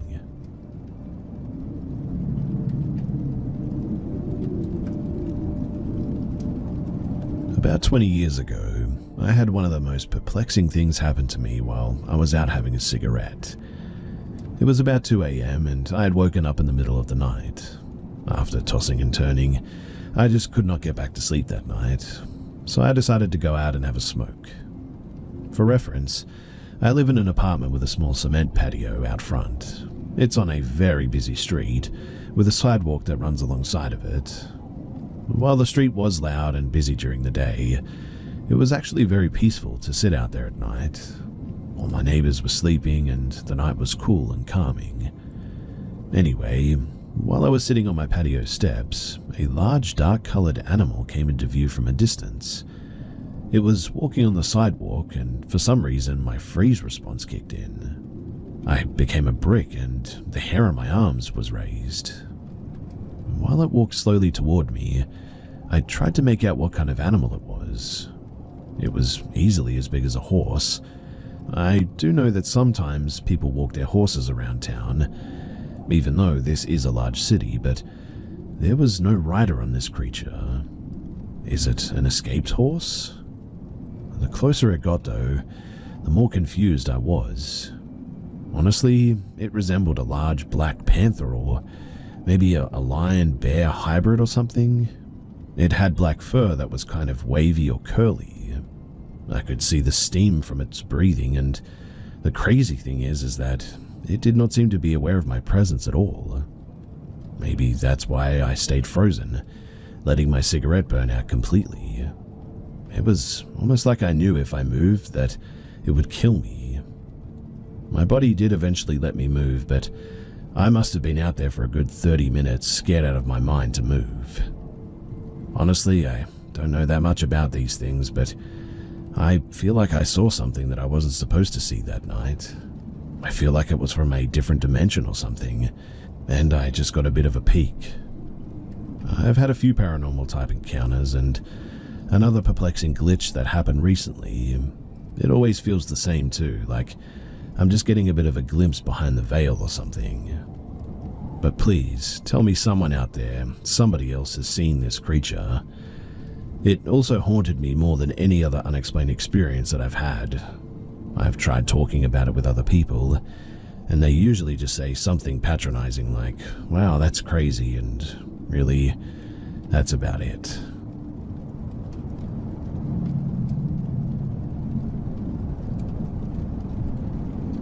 So my wife and I purchased an 1890s Queen Anne Victorian several years ago, and we're slowly restoring it for a traditional B&B as a part of our retirement plan in like another 10 to 15 years.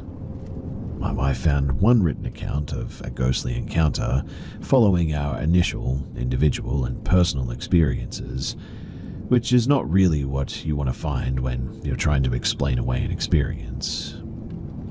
There's every reason to believe that the original owners passed away in this house, and subsequent to that, it's my understanding that somebody died in the house and the body was dumped in a water well that is now covered in a mid-century addition to the original structure. Think Social Security fraud. The FBI ultimately dug up the body from the well, and that's when they found it there. My own experiences have been, well, fairly limited, I guess, and mostly what the heck sort of oriented.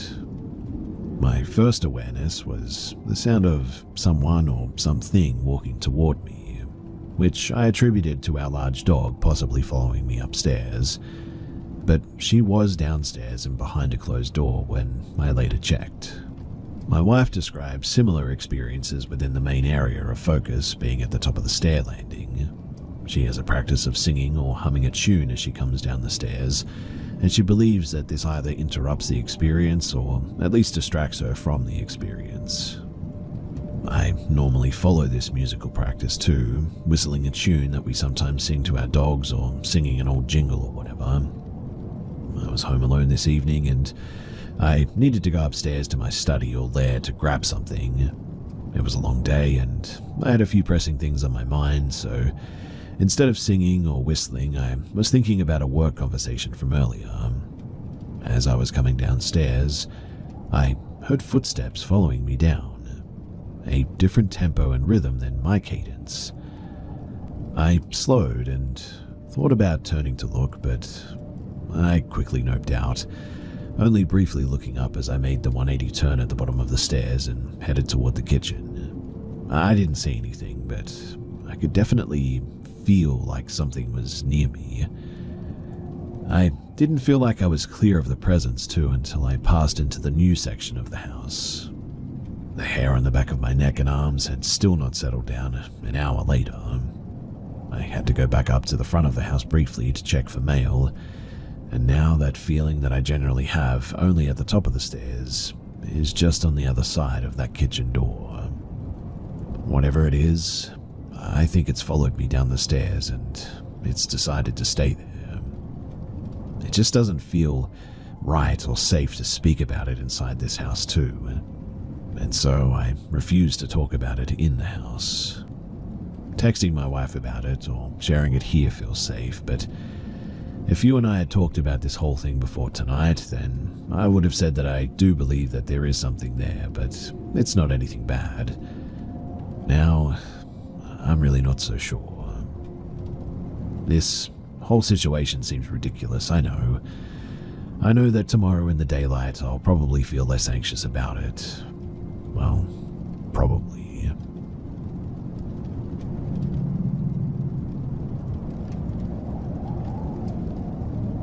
This was about 5 years ago when I was 11. I remember I was on my way home from school. It was a little late because my train had gotten delayed about 2 times, but that didn't bother me. I remember that it was a Friday and really I had nothing to do anyway. As I got home, I received a text from my angry mother. I had no clue why she was so mad, but she was texting me some crazy nonsense and somehow put the blame on me and proceeded to end the text with, "I'm not cooking, I left $70 on your desk, go buy something to eat and drink." So that's exactly what I did. By the time that I had gotten home, I changed my clothes, went outside and walked to a gas station, which was only about maybe a quarter of a mile away from me. I've always walked to this gas station either by myself, with my older brother, or with another guardian. So honestly, I thought that it would be no big deal to go by myself because I was always so hypervigilant about my surroundings anyway. Anyway, as I got to the store, I saw this man inside the walk-in fridge where there was just a ton of beer. And as I was walking around the store to get some snacks, I noticed him staring at me a couple of times. It felt like I needed to be aware, but I brushed it off, just thinking that he was just making sure that I wasn't doing anything stupid. As I was paying off for the stuff at the counter, after being there for about 30 minutes, the same man is standing next to me, and it was at this point that I got scared. This man was tall, he looked a bit muscular, and his eyes were visibly dark. I know some people read hot romance novels, but when a man's eyes go dark, it's not attractive, it's terrifying. As my stuff was getting put into the bag and as the pizza was done, I picked up my pizza and I left. But then the man decides to have a conversation with me. He greets me with a hello. I greet him with a very clear, scared and shaky hi. He started asking me questions like, "How old are you?" I replied back with my age, stating that I was 11. I try walking home around the other way around, but he keeps stopping me in my tracks, and as I was just thinking of all the terrible possibilities if I screamed, ran, or let alone hit him with my bare hands to have him leave me alone, as I stated my age, I noticed his eyes widen even more, and he proceeded to look me up and down, where he asked, "Are you by any chance healthy?" And he asked me some other odd questions, telling me things like, "What alcohol do you like?" I stayed quiet and I just told him that I don't drink. And he started asking me more alarming questions like, "Did you know that you can live without a kidney?" At this point, I had to play dumb for a bit. I replied with something stupid like, "No, that's nice actually." It got to the point where he started asking if he could give me a ride home, and I declined his offer more than 20 times, until finally he gave up, left me alone all agitated, and I sped walked home. It wasn't until the following next year that I saw him again at the mall, and man, I was terrified. I refused to go to that mall because I don't ever want to bump into that guy ever again. There was something off about him, something really off.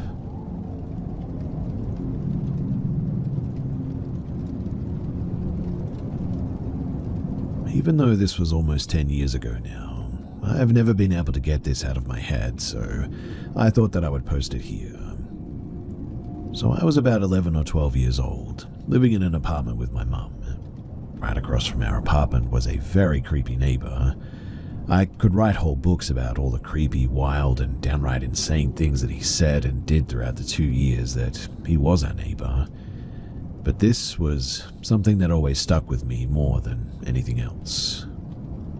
You see, my mum and this neighbor were having a casual conversation with each other, with my mum's goal being to try to find some common ground with him and clear up any misunderstandings or miscommunications that may have led him to dislike us so much, as he had a pretty blatant feeling of disdain toward us, that much was clear. But evidently something went wrong during this conversation, as my mum suddenly came stomping into our apartment, loudly shutting and locking the door.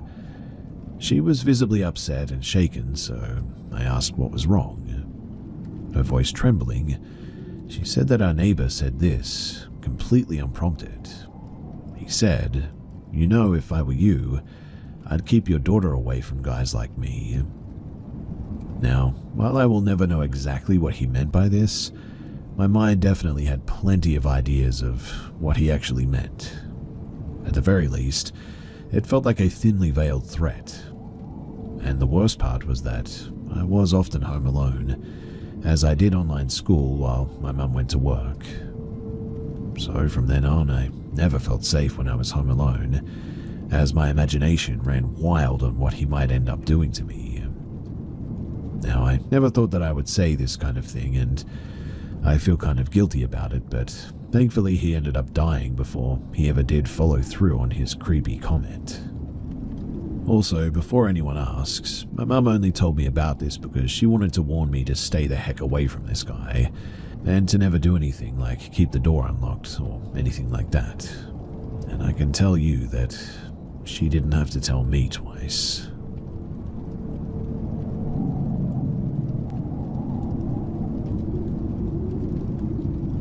So quite honestly, I really don't even know what to call this, what I saw or what it was. I really want to believe that it was just my mind playing tricks on me. I was around 7 when this happened. I'm from a South Asian island nation, and personally, I still don't like to believe in anything that I cannot physically see or explain. So when I was about 6, we had to move to this old estate house surrounded by a rubber tree plantation. Money was tight, and my dad worked out of town. The place was definitely a little bit creepy. Isolated, gloomy, tall rubber trees blocking the sun, but to me it was just home. It didn't feel scary, at least not at first. Now, during monsoon season, the storms here can get pretty intense, and power outages were super common. One of these days, the power went out again. My mum turned on our emergency flashlight and lit a few candles around the house, mostly in the living room and her bedroom.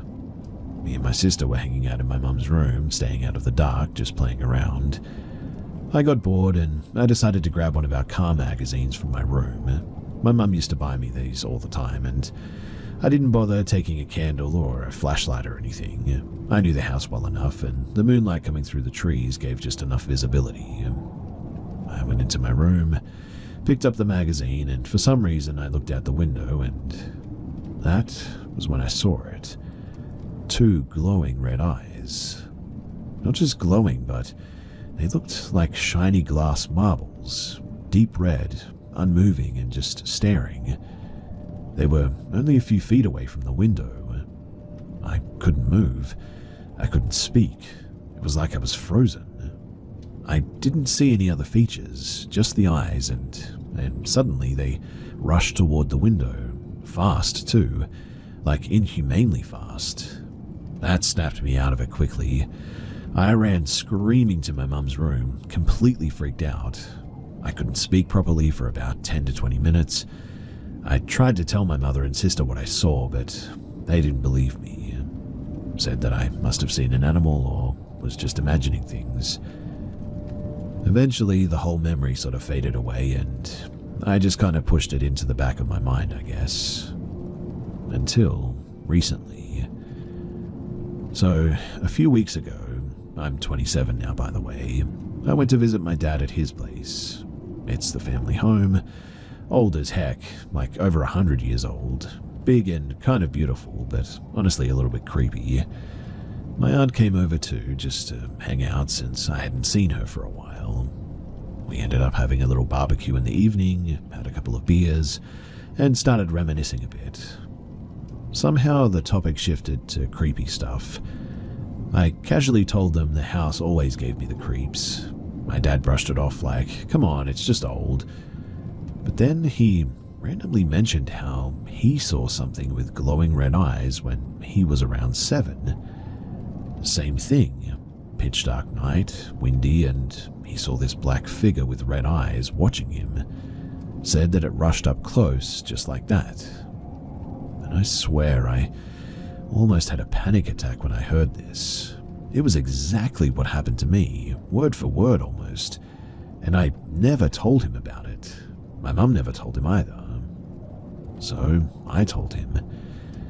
The room suddenly went silent, and then my aunt, she just sat there for a second and said, "Wait, Dad told me he saw something like that when he was a kid too." My grandfather apparently had a similar experience when he was around the same age as well, about 7-ish, same red eyes, same kind of encounter. None of us had ever talked about it before, and we didn't even know that we had each seen it.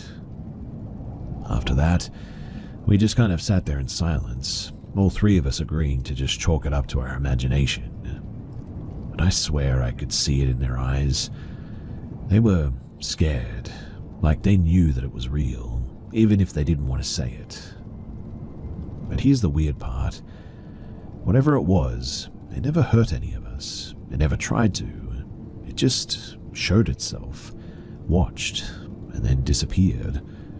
Almost like it just wanted to be seen. I still don't know what it was. I want to believe that it was just a hallucination or whatever, but now I'm honestly not so sure anymore.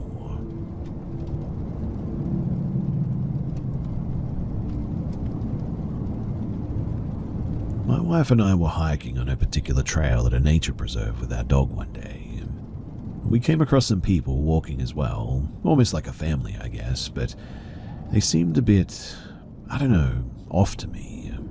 They were friendly enough, I guess. They asked what kind of dog we had and how old he was, etc. We answered politely and tried to go our own way, but they tried to keep the conversation going. We politely continued until we eventually made our way toward the trail. About 3 minutes later, my wife and I were quiet, and she said to me, "Where did they come from? I didn't hear anyone behind us or ahead of us." So, to backtrack a bit here, this particular part of the trail bottlenecks, so you can see if anyone is coming from a good distance. Funny enough, she said, "Do you feel weird? Like someone's watching us, or like were looking at us strangely or something?" I didn't say anything for a minute, and she asked, "Did you hear what I said?" I said, "Yeah, I did." "How did you know that?" She stopped, looked at me and said, "I felt the same thing." The hair stood on the back of my neck. All the while, our dog was walking very slowly with his head down, almost as if he sensed a predator but didn't know where it was coming from and was moving cautiously. We continued back to our car at a steady pace, and eventually we left. We come to find out that there have actually been several cases of people over the years living in those woods and showing up randomly on the side of the roads in the middle of the night, trying to stop cars for God knows what. The woods outside the trails are extremely dense and dangerous to traverse unless you have to and are a professional. Not many weird things have happened to me, and I don't easily scare, but I have never been back there. I feel like they were watching us, and they came out to test our reaction. I'm a pretty big dude, and I can handle myself pretty well, but it always stuck with me, this one. We could just sense that predators were watching us.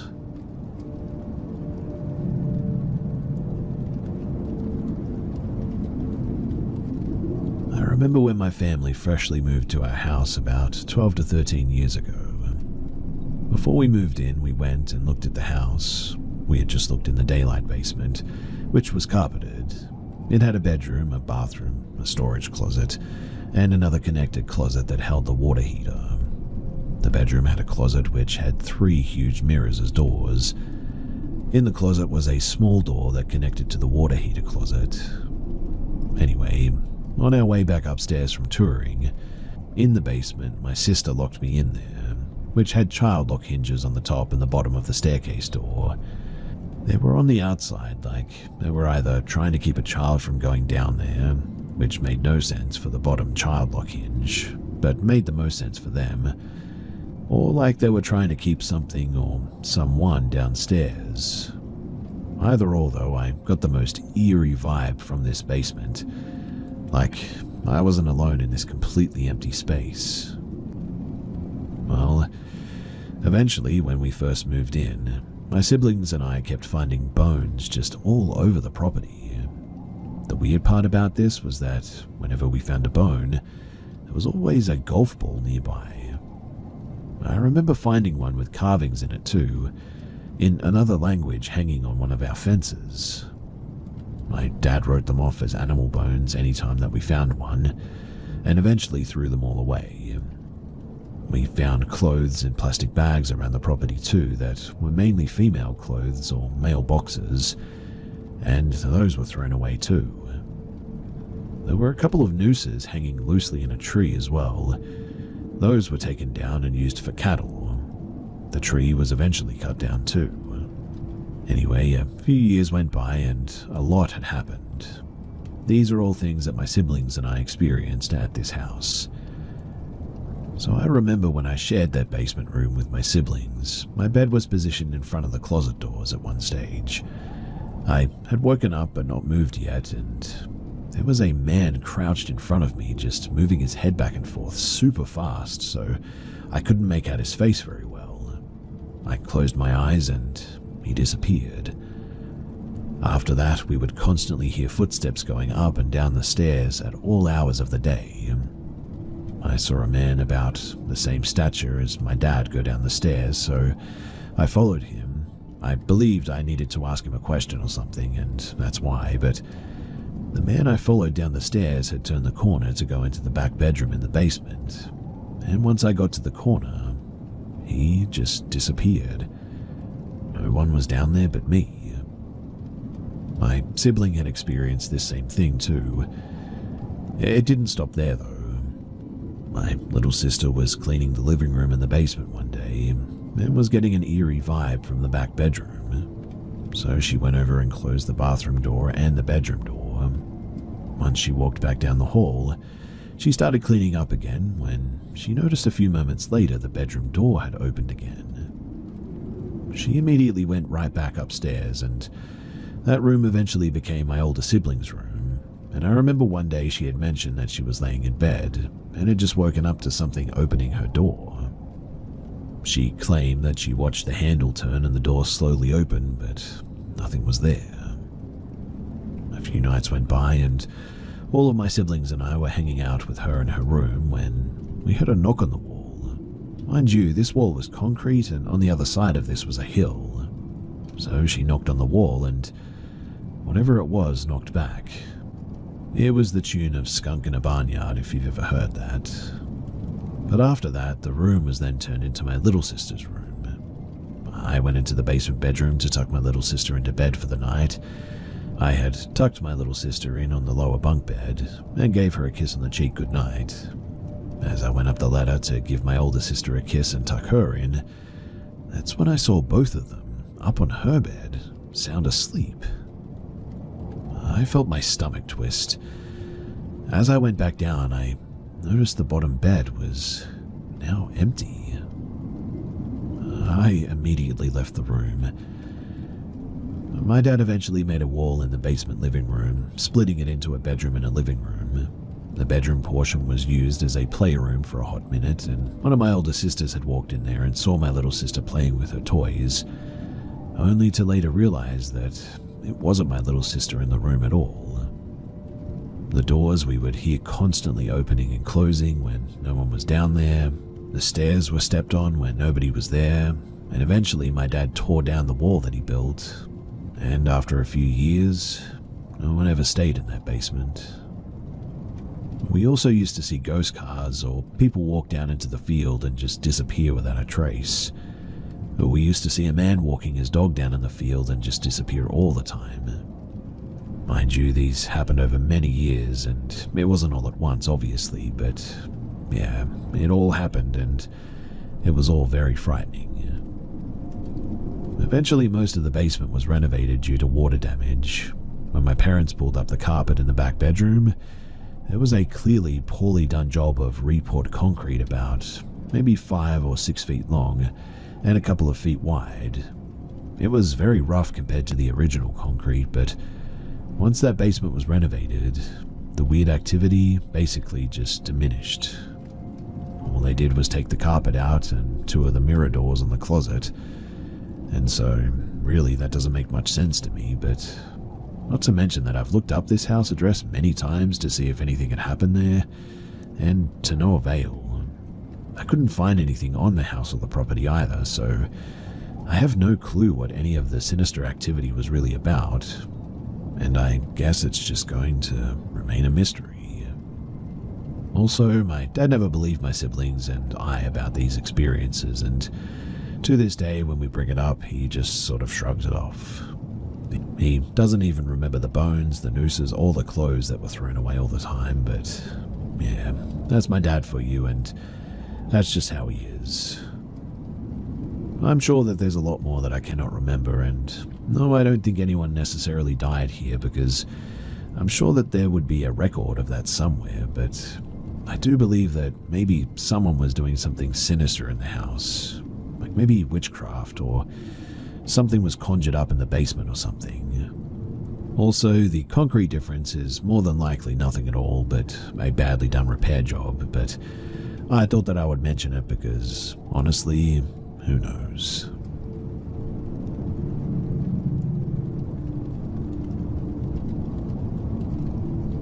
So this was like a decade or so ago, but I've always wanted to know what this thing is. When I was 13, I was practicing a dance for my mum. I had a competition coming up and I was a younger member on the team. I didn't want to mess it up for anyone, so I made her watch me practice. Anyway, I was in the living room which faced our backyard. We had a couple of windows that displayed the backyard in eyesight of where we were, and as I was doing this dance, I bent down and when I popped back up, I saw a woman with dark hair and a white dress. She was really dirty as well. The dress was sleeveless and her skin was so white or grey. Around her eyes was all black, as if she'd applied black eyeshadow all around them. You couldn't see her eyes as they were also black and blended into the black ring around them. Her teeth looked sharp.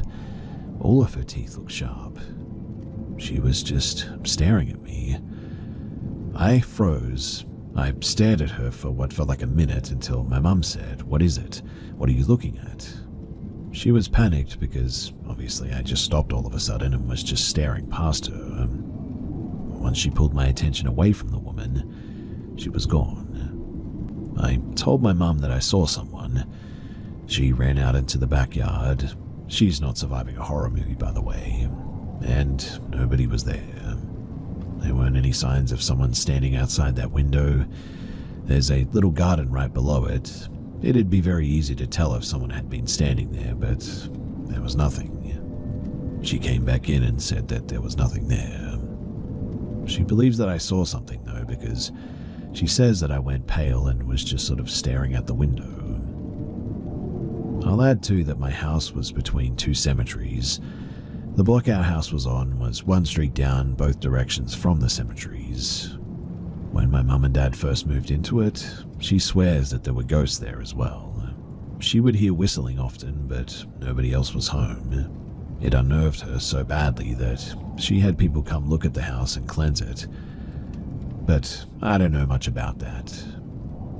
Every now and then, one of us would sort of catch a glimpse of a shadow or something, though. When my sister was a kid, she was terrified of a man in the drain, but none of us saw it besides her. My dad and brother don't believe in all that, but me, my mum, and my sister, we all swear that we've seen or heard things. I don't know if that's useful information to anyone, but I felt like it was relevant to add it. But none of us had ever really seen something in such a way as I did. I never saw the woman again, mind you, but I can picture her so clearly. It sent a chill down my spine, but I just couldn't look away from her. And honestly, as cliche as this sounds, she was like the ghost from The Ring or The Grudge, but a bit different. Like, The Ring or The Grudge aren't quite what she looked like, but they're kind of similar in regards to the white dress and the long black hair, I guess. I know that this sounds crazy, but I swear to you that I'm not insane.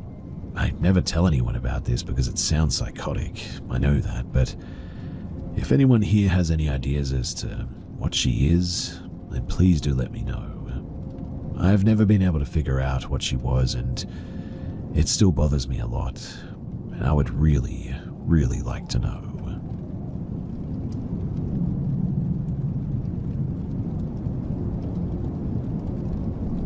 This is a story about an old barn that my dad was thinking about buying one time. The location was up in northeastern Montana. The barn had been a part of an old ranch at one time, but the rest of the homestead had been destroyed or otherwise dismantled. So the barn was really the only building left standing on a nice flat piece of ground, perfect for renovation for an indoor workspace, storage, vehicles, or gear or something like that. Anyway, I went up with my dad when we went to walk through the place and take a look at the interior, and it was immaculate inside. The barn had 4 or 5 center stanchions about 10 feet apart down the middle of the barn from the floor to the roof. The place was quite sturdy because of this as well. The owner of the land had cleaned this barn up and kept it pretty nice inside for his personal use, and had put down a layer of gravel inside the barn over the original dirt floor in order to keep dust to a minimum. Dad had bought one of those wind-up cameras from the store where you could sort of wind the wheel and snap like 15 photos or something, and have the photos developed at Walmart. So Dad took a bunch of photos of the interior and the exterior of the barn so that he could show Mum the building once he got them developed. He got the photos back from Walmart about a week later, brought them home, and we looked through them as a family around the supper table that night in our kitchen. All the photos were normal, except for one. It was of the interior, taken from the inside, the front door, a few paces in, I would guess. And in this particular photo, the barn was a complete mess. Nothing like it had been when we were there. Just hay everywhere, falling from the hayloft, and no gravel covering the dirt floor or anything. When we pulled this photo out from the stack, we were kind of confused and thought that maybe we had gotten somebody else's photo in our group of photos. But it was clearly the same barn.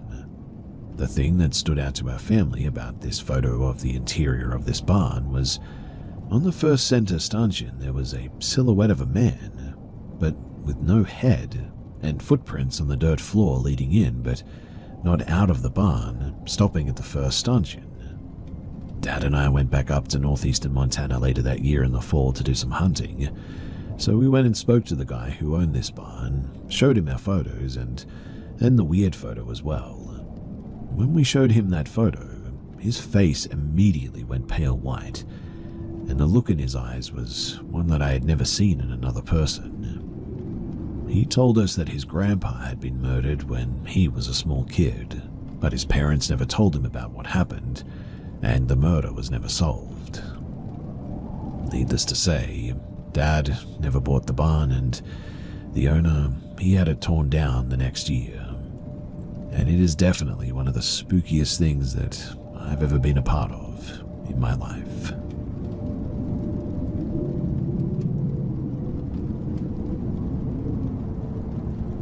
So there's this place in West Virginia called Lake Shawnee Amusement Park, and it's got one of the creepiest backstories that I've ever heard. It's been abandoned since the 80s, but people still talk about the weird stuff that happens there. The land it sits on has a violent past. Back in 1785, a settler named Mitchell Clay lost 3 of his kids. 2 were killed by Native Americans, and the 3rd was captured and burned at the stake. Clay and some others retaliated by killing several Native Americans. And so yeah, not exactly a peaceful ground to build on. Well, fast forward to 1926, when a guy named Conley Snitto decided to open an amusement park there. It had all the usual stuff: a Ferris wheel, a swing ride, even a swimming pool. But accidents started piling up. 2 kids drowned in the pool, and in 1966, a little girl died on the swing ride after a delivery truck backed into it. The park eventually shut down in 1967 after failing a health inspection. In the 80s, a former employee named Gaylord White bought the land and tried to reopen the park, but after just one season, it closed again. Insurance costs were too high. Then things got even weirder. White's crew started digging for a new attraction and found Native American artifacts and human remains. Archaeologists eventually uncovered 13 skeletons, mostly kids. Now, people say the place is haunted. Visitors report hearing children's laughter when nobody's around, and some have seen apparitions near the old rides. The swing ride where the girl died is still standing, rusted and motionless, but some swear that they've seen it move on its own. The park has been featured on a bunch of ghost hunting shows. They all say the same thing. There's just something not right about that place. And so if you're into haunted spots, Lake Shawnee is open for guided tours during Halloween season. Just don't take anything from the site. People who have pocketed souvenirs have reported bad luck until they return them, apparently. The creepiest part, though, in my opinion, some say that the spirits of those buried there, that they've never left.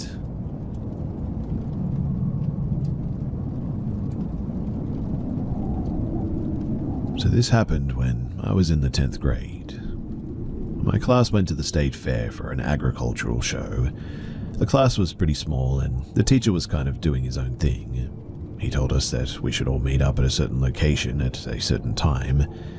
Me and 2 other classmates, I cannot even remember who they are now, just started to enjoy the fair and hit some rides. Now, I'm not personally into fairs really, cheap rides and carnival games, so I was just in a sort of blah mood, I guess, but this girl bumps into me eventually while we were standing in line. We both apologized and chuckled about it. She was my age, looked that way anyway. She also looked nice and quite pretty. She seemed into me and was very handsy as well. She never asked to tag along with us, but just naturally did. I never even questioned it because she was hot and I was interested in the girl. But here's where it gets a bit weird. Looking back, I see a lot of red flags too, but in the moment it was awesome for me. So we went on this dark ride that was supposed to be scary. You know, the ride where you ride in a moving seat into a crazy looking clown head sort of thing. She snuggles up and says that she's scared. And well, after about 10 seconds of grabbing my arm, she reaches down to grab me by my you-know-what. She's given me an over-the-pants you-know-what. And well, the ride ends, nothing happened with me, no release if you will, and now she's hanging onto my arm while we walk the fairgrounds. She's giddy, I'm happy. She starts telling me how she's from Hawaii and they used to have fires on the beach and play music on a guitar and how she misses it. Well, she says let's go somewhere. Sure thing, I say. Whatever you say. She proceeds to take me to the section of campers where all the carnies live after work. She takes me to this specific spot where 3 campers were in the shape of a triangle and we were in the center. She pulls me close to her body and starts making out with me like a mad person. Keep in mind too that I've barely done anything like this. I was scared out of my mind of getting caught, in fact, but she keeps my attention to her because I was sort of looking around. She asked if I wanted to go inside. I said, inside where?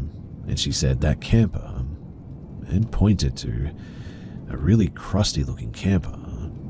And I was about to say sure, and then a security guard caught us and made us leave the area. She bolted and I went back to my friends.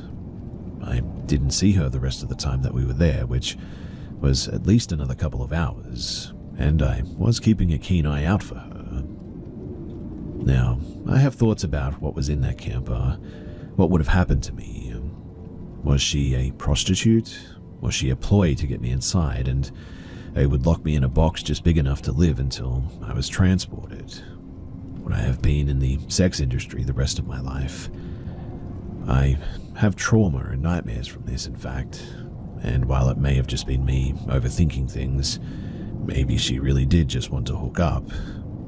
But something tells me that I think that I definitely dodged a bullet.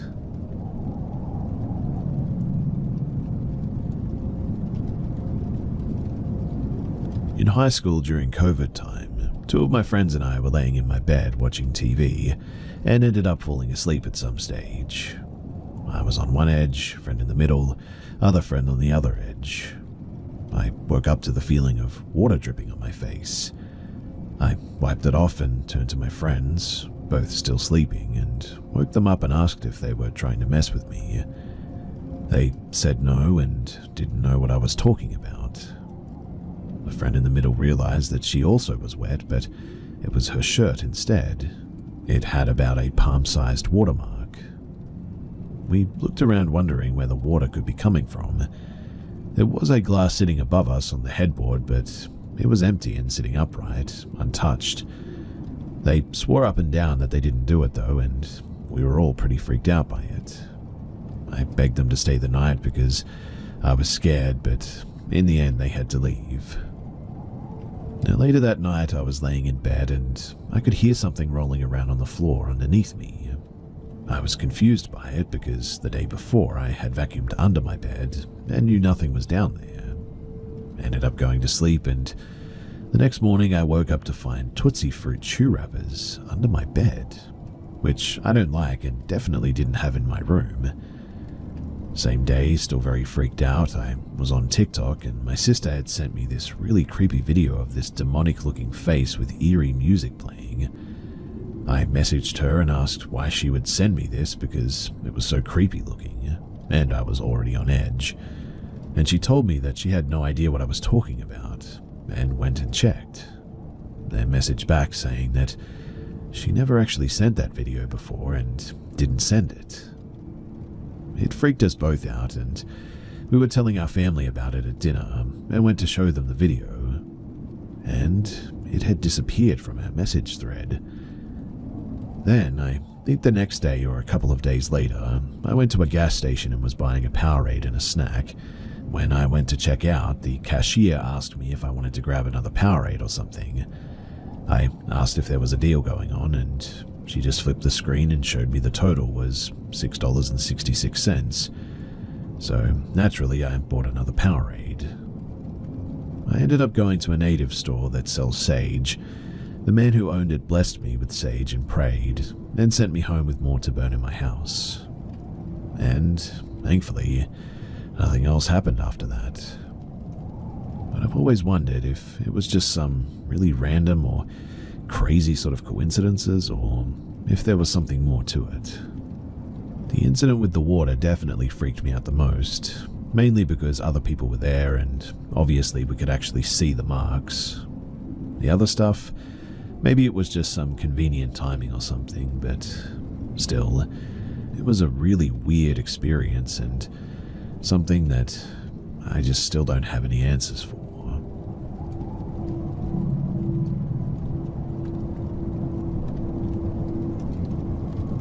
Recently, I've gone down a rabbit hole of spooky things and figured that maybe it would be worth talking about my own odd experience here. I don't really talk about it in my own life with people that I know personally because it makes my skin crawl and it's weird. But I thought that I would share it here just in case someone might know something. So when I was younger, I had a lot of issues with sleep. I don't remember a whole lot of my childhood, but I know that I wouldn't sleep for long periods of time, frequently bothered my parents in the middle of the night, in fact, had reoccurring nightmare terrors, and would even talk in my sleep. I freaked my dad out many times when I'd get up and wait for him to finish whatever he was doing to talk. A 6-year-old girl in a nightgown with long hair hanging over her face was a freaky thing to see at 2 a.m. Anyways, from as far back as I can remember, until I was about 8 years old, so roughly 3 or 4 years I think, I had the same dream every single night. My bed was right under a window, and I liked to sleep with the curtains partially open so I could look at the moon. It was a 1-story house and my bedroom was at the front. And every single night, and I'm not exaggerating, I truly mean every single night, I would dream that I woke up to see a humanoid creature outside of my window. It was extremely tall enough that I could see most of its body framed by the window. It had like greyish, yellowy skin and wore no clothes. Its shoulders reached the very top of my window, and its torso was nearly the whole length of the window, and I could see the tops of its legs toward the bottom. It had its hands pressed into the glass and its fingers splayed out. But then, the real freaky part. Its neck reached above the window and then sort of looped back down so that its head was visible to the side of its body. It had no hair, massive grey-white eyes, 2 slits for a nose, and a giant grin on its face.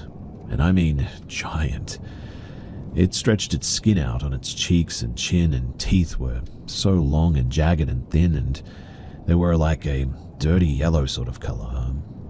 It never did anything, mind you. Didn't even blink and just stood there staring at me until I'd wake up in a panic.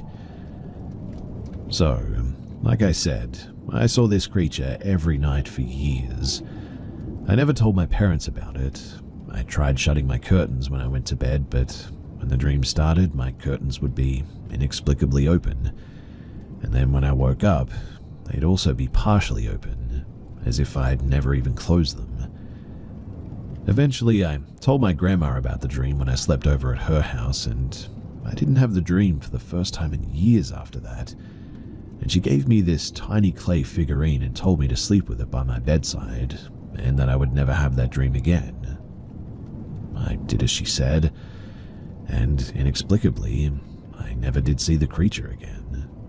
I still had night terrors and recurring nightmares, but that specific creature just never visited me again. I'm 23 now, and I still sleep with the figurine at my bedside. I've never seen that thing again ever since then, and I'm an insomniac and have experienced sleep paralysis a number of times in my adulthood, frequently experienced night terrors, and have been prescribed a number of sleep medications that I never end up taking long term because of the side effects. At this point, I'm very good at running on little to no sleep, and I have experienced hallucinations during sleep paralysis where I've seen horrible things and had dreams that have left me messed up for days. Still though, I've never seen that creature again. The memory of those dreams is the clearest memory of my childhood that I have.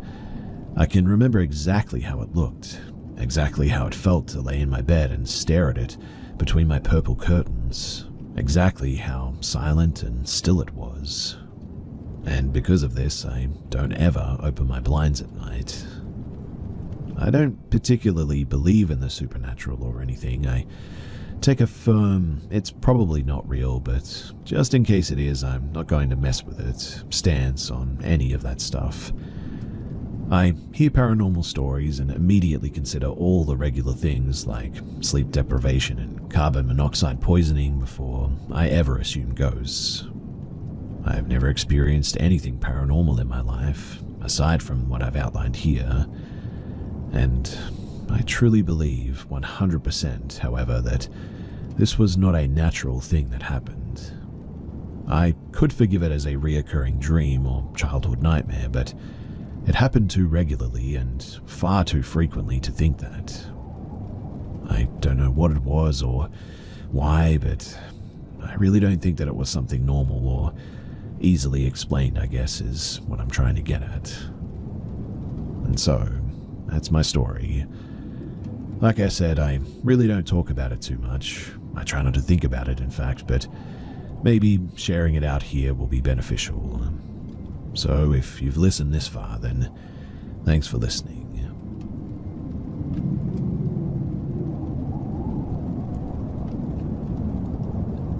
This all started when I was about 10 years old. We moved into a large brick house that did have a kind of creepy vibe, I guess, with old chandeliers, dark staircases, and long hallways and all that. But it all started small. Lights turning on and off randomly, radios turning on in the middle of the night, things like that at first. Quite honestly, too, I just sort of explained it all away. I'm really not sure how, but I didn't think too much of it at first. But things really started to shift when I started having really, really bad nightmares. Nightmares no child should be having. I was 12 by this time, and I didn't consume any frightening material as I was a really sensitive kid that loved plants and animals. I started waking up from nightmares around 3 usually, and just having these insane feelings of dread and terror, not just from the dream, but I thought that didn't help, but by a palpable feeling in the air, I guess. I would then hear footsteps walking down the hallway and stop in front of my door. Then my door would creak open, and though I couldn't see anything, I was frozen in fear. I could never forget that feeling too, that something was in the room with me, just watching me. By this time, I had actually developed a fear of sleeping, and I developed a stutter as well. I really thought that something was psychologically going on with me, and so I finally got up the courage to tell my mum, and I didn't understand what was happening, so I told her that I needed to see a psychologist. She asked me why, and I told her that something was upstairs at night. And she looked at me in this weird way, raised her eyebrows, and never brought it up again. This was in the 90s, so no one talked about this stuff. But after that, I assumed that I was alone in this experience. That's how it started, but then it got more violent. I started having dreams about a dark figure with red eyes hovering over me when I slept. It was a horrible feeling, same as in real life. I would try to say the word Jesus in the dream, as I had heard saying his name could dispel something evil.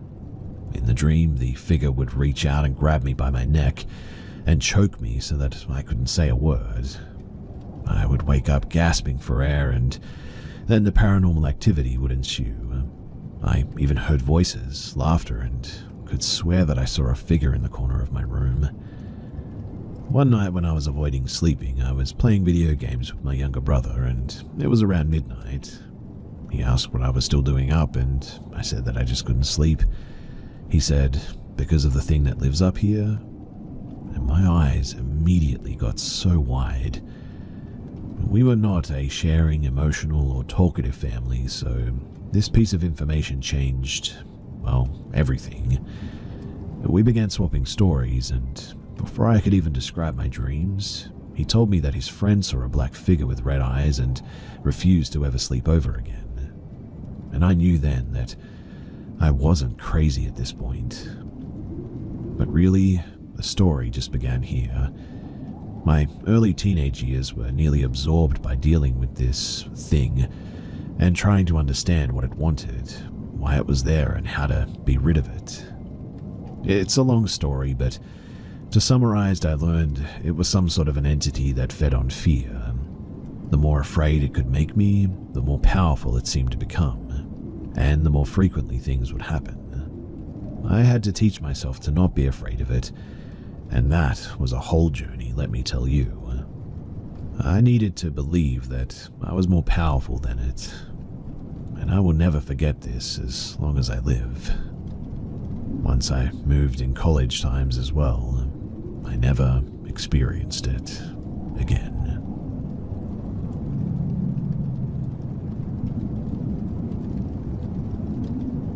So my friend Fran and her boyfriend at the time lived in a small, older, 1-floor, 2-bedroom, 1-bathroom apartment about 7 years ago.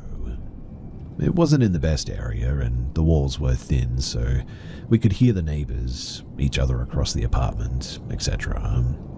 My friends were struggling for money and got a job offer together to work in another state for a month in December. They didn't want to leave the apartment alone for that time, so they asked another friend, Jude, and myself to house sit for them. We didn't have jobs at the time, and we had spent the night there plenty of times before, so we didn't have a problem doing that for them. Jude and I slept in their bedroom since the secondary bedroom was occupied by Fran's sister, Denise, who was in and out of the house pretty much every day. Basically, she was only there to sleep and was there from about maybe 8 p.m. to 7 a.m. Denise's son, 6 to 7 years old, visited every so often as well and was a sleepwalker or got up in the middle of the night. And so they put up motion sensor lights from the hallway to the bathroom for him. These lights went off all the time, even though it took a person to trigger them. We tested this by tossing small things down the hallway, and it never went off. And that was really just the start of it all. Now, the apartment was decorated with Christmas things. They had a tree, bells hanging on the doorknobs, mistletoe hanging in the hallway, stickers on the wall, paper decorations on the coffee tables, and even a little inflatable Santa sitting in a dining room chair. Jude and I were in the living room sitting on the couch on our phones. Behind the couch was a wall sort of connected to the hallway which led to the bedrooms and the bathroom. To the right was the doorway leading to the kitchen and the mudroom, and to the left of the couch was the main entry of the apartment. Now, while we were chilling, we heard a repetitive slapping sort of sound, but just couldn't pinpoint where it was coming from.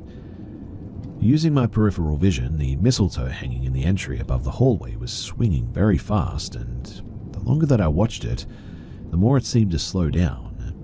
Then it got smacked and landed across the living room. Even though it was winter, we never turned on the heater or the fans or anything, and the way that it got tossed across the room just couldn't have happened from the tape or tack holding it in place. I turned to Jude after that all happened, and he just said, "Yeah, I saw that too." We just picked it off the floor, set it on the table, and I guess we just acted like it didn't even happen. On another occasion, when Jude and I were hanging out in the living room, we watched one of the paper decorations fall off of the coffee table and fall down the Christmas tree. Then we heard a thud in the hallway, and we ignored both things until bedtime. The bedrooms faced each other, and in between them was a blank wall where Fran hung Christmas paintings and all that. The painting was on the floor but leaning against the wall, and the nail holding it up was still on the wall, so it's not like the nail was loose or anything. We also heard the jingle of bells on the doorknobs jingle on their own as well, and Jude was in the apartment alone for a day when I went home to do some laundry. He was in the kitchen cooking some ramen on the stove and felt something swipe his back, he said. When he turned around to see what it was, the inflatable Santa was turned around facing him, and at that he got a really bad feeling. He ditched his noodles and went to his room and went to bed. I never felt this, but both Denise and Jude said that while in the bathroom they felt something swipe or poke their sides, and I just don't know how to explain it, but I had such anxiety and fear while looking at or into the mudroom that I just still cannot explain what that was. I always focused on a dark spot in there, and I never saw anything happen, but I guess I was always anticipating to see something.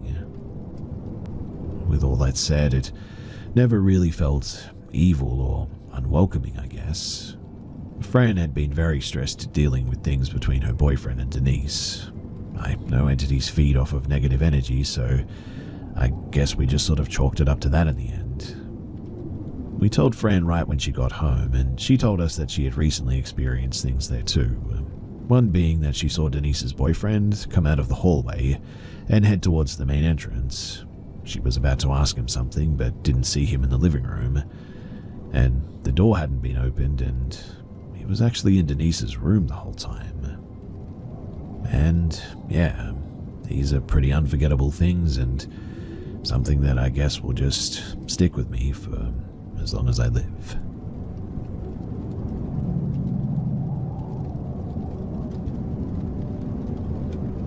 So recently, two buddies and I were wandering an abandoned, partially demolished business site.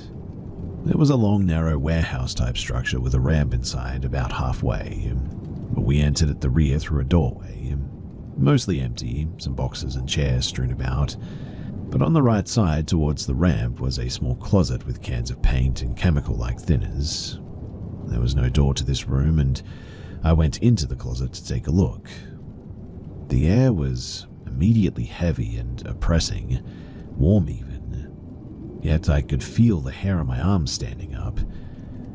I couldn't move to get out of the closet all of a sudden, and then I started screaming.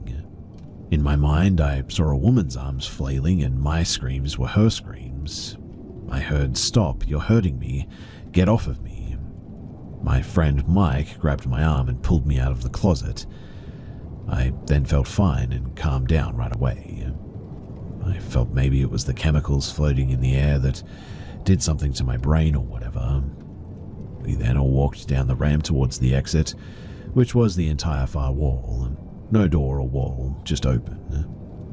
We're almost at the door when Mike and I stop walking and turn around.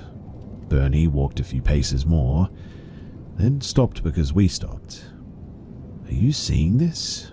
Mike asked. I was seeing it, but Bernie wasn't. He thought that we were joking around or being stupid, but Mike and I saw something. Slowly floating down the ramp towards us was a black figure. It was the shape of a human shadow with no feet, just the outline. Circling along the floor, up the wall, across the ceiling, down the other wall and along the floor again, just in front of this dark figure, was a bright blue and white light orb. Mike and I just stood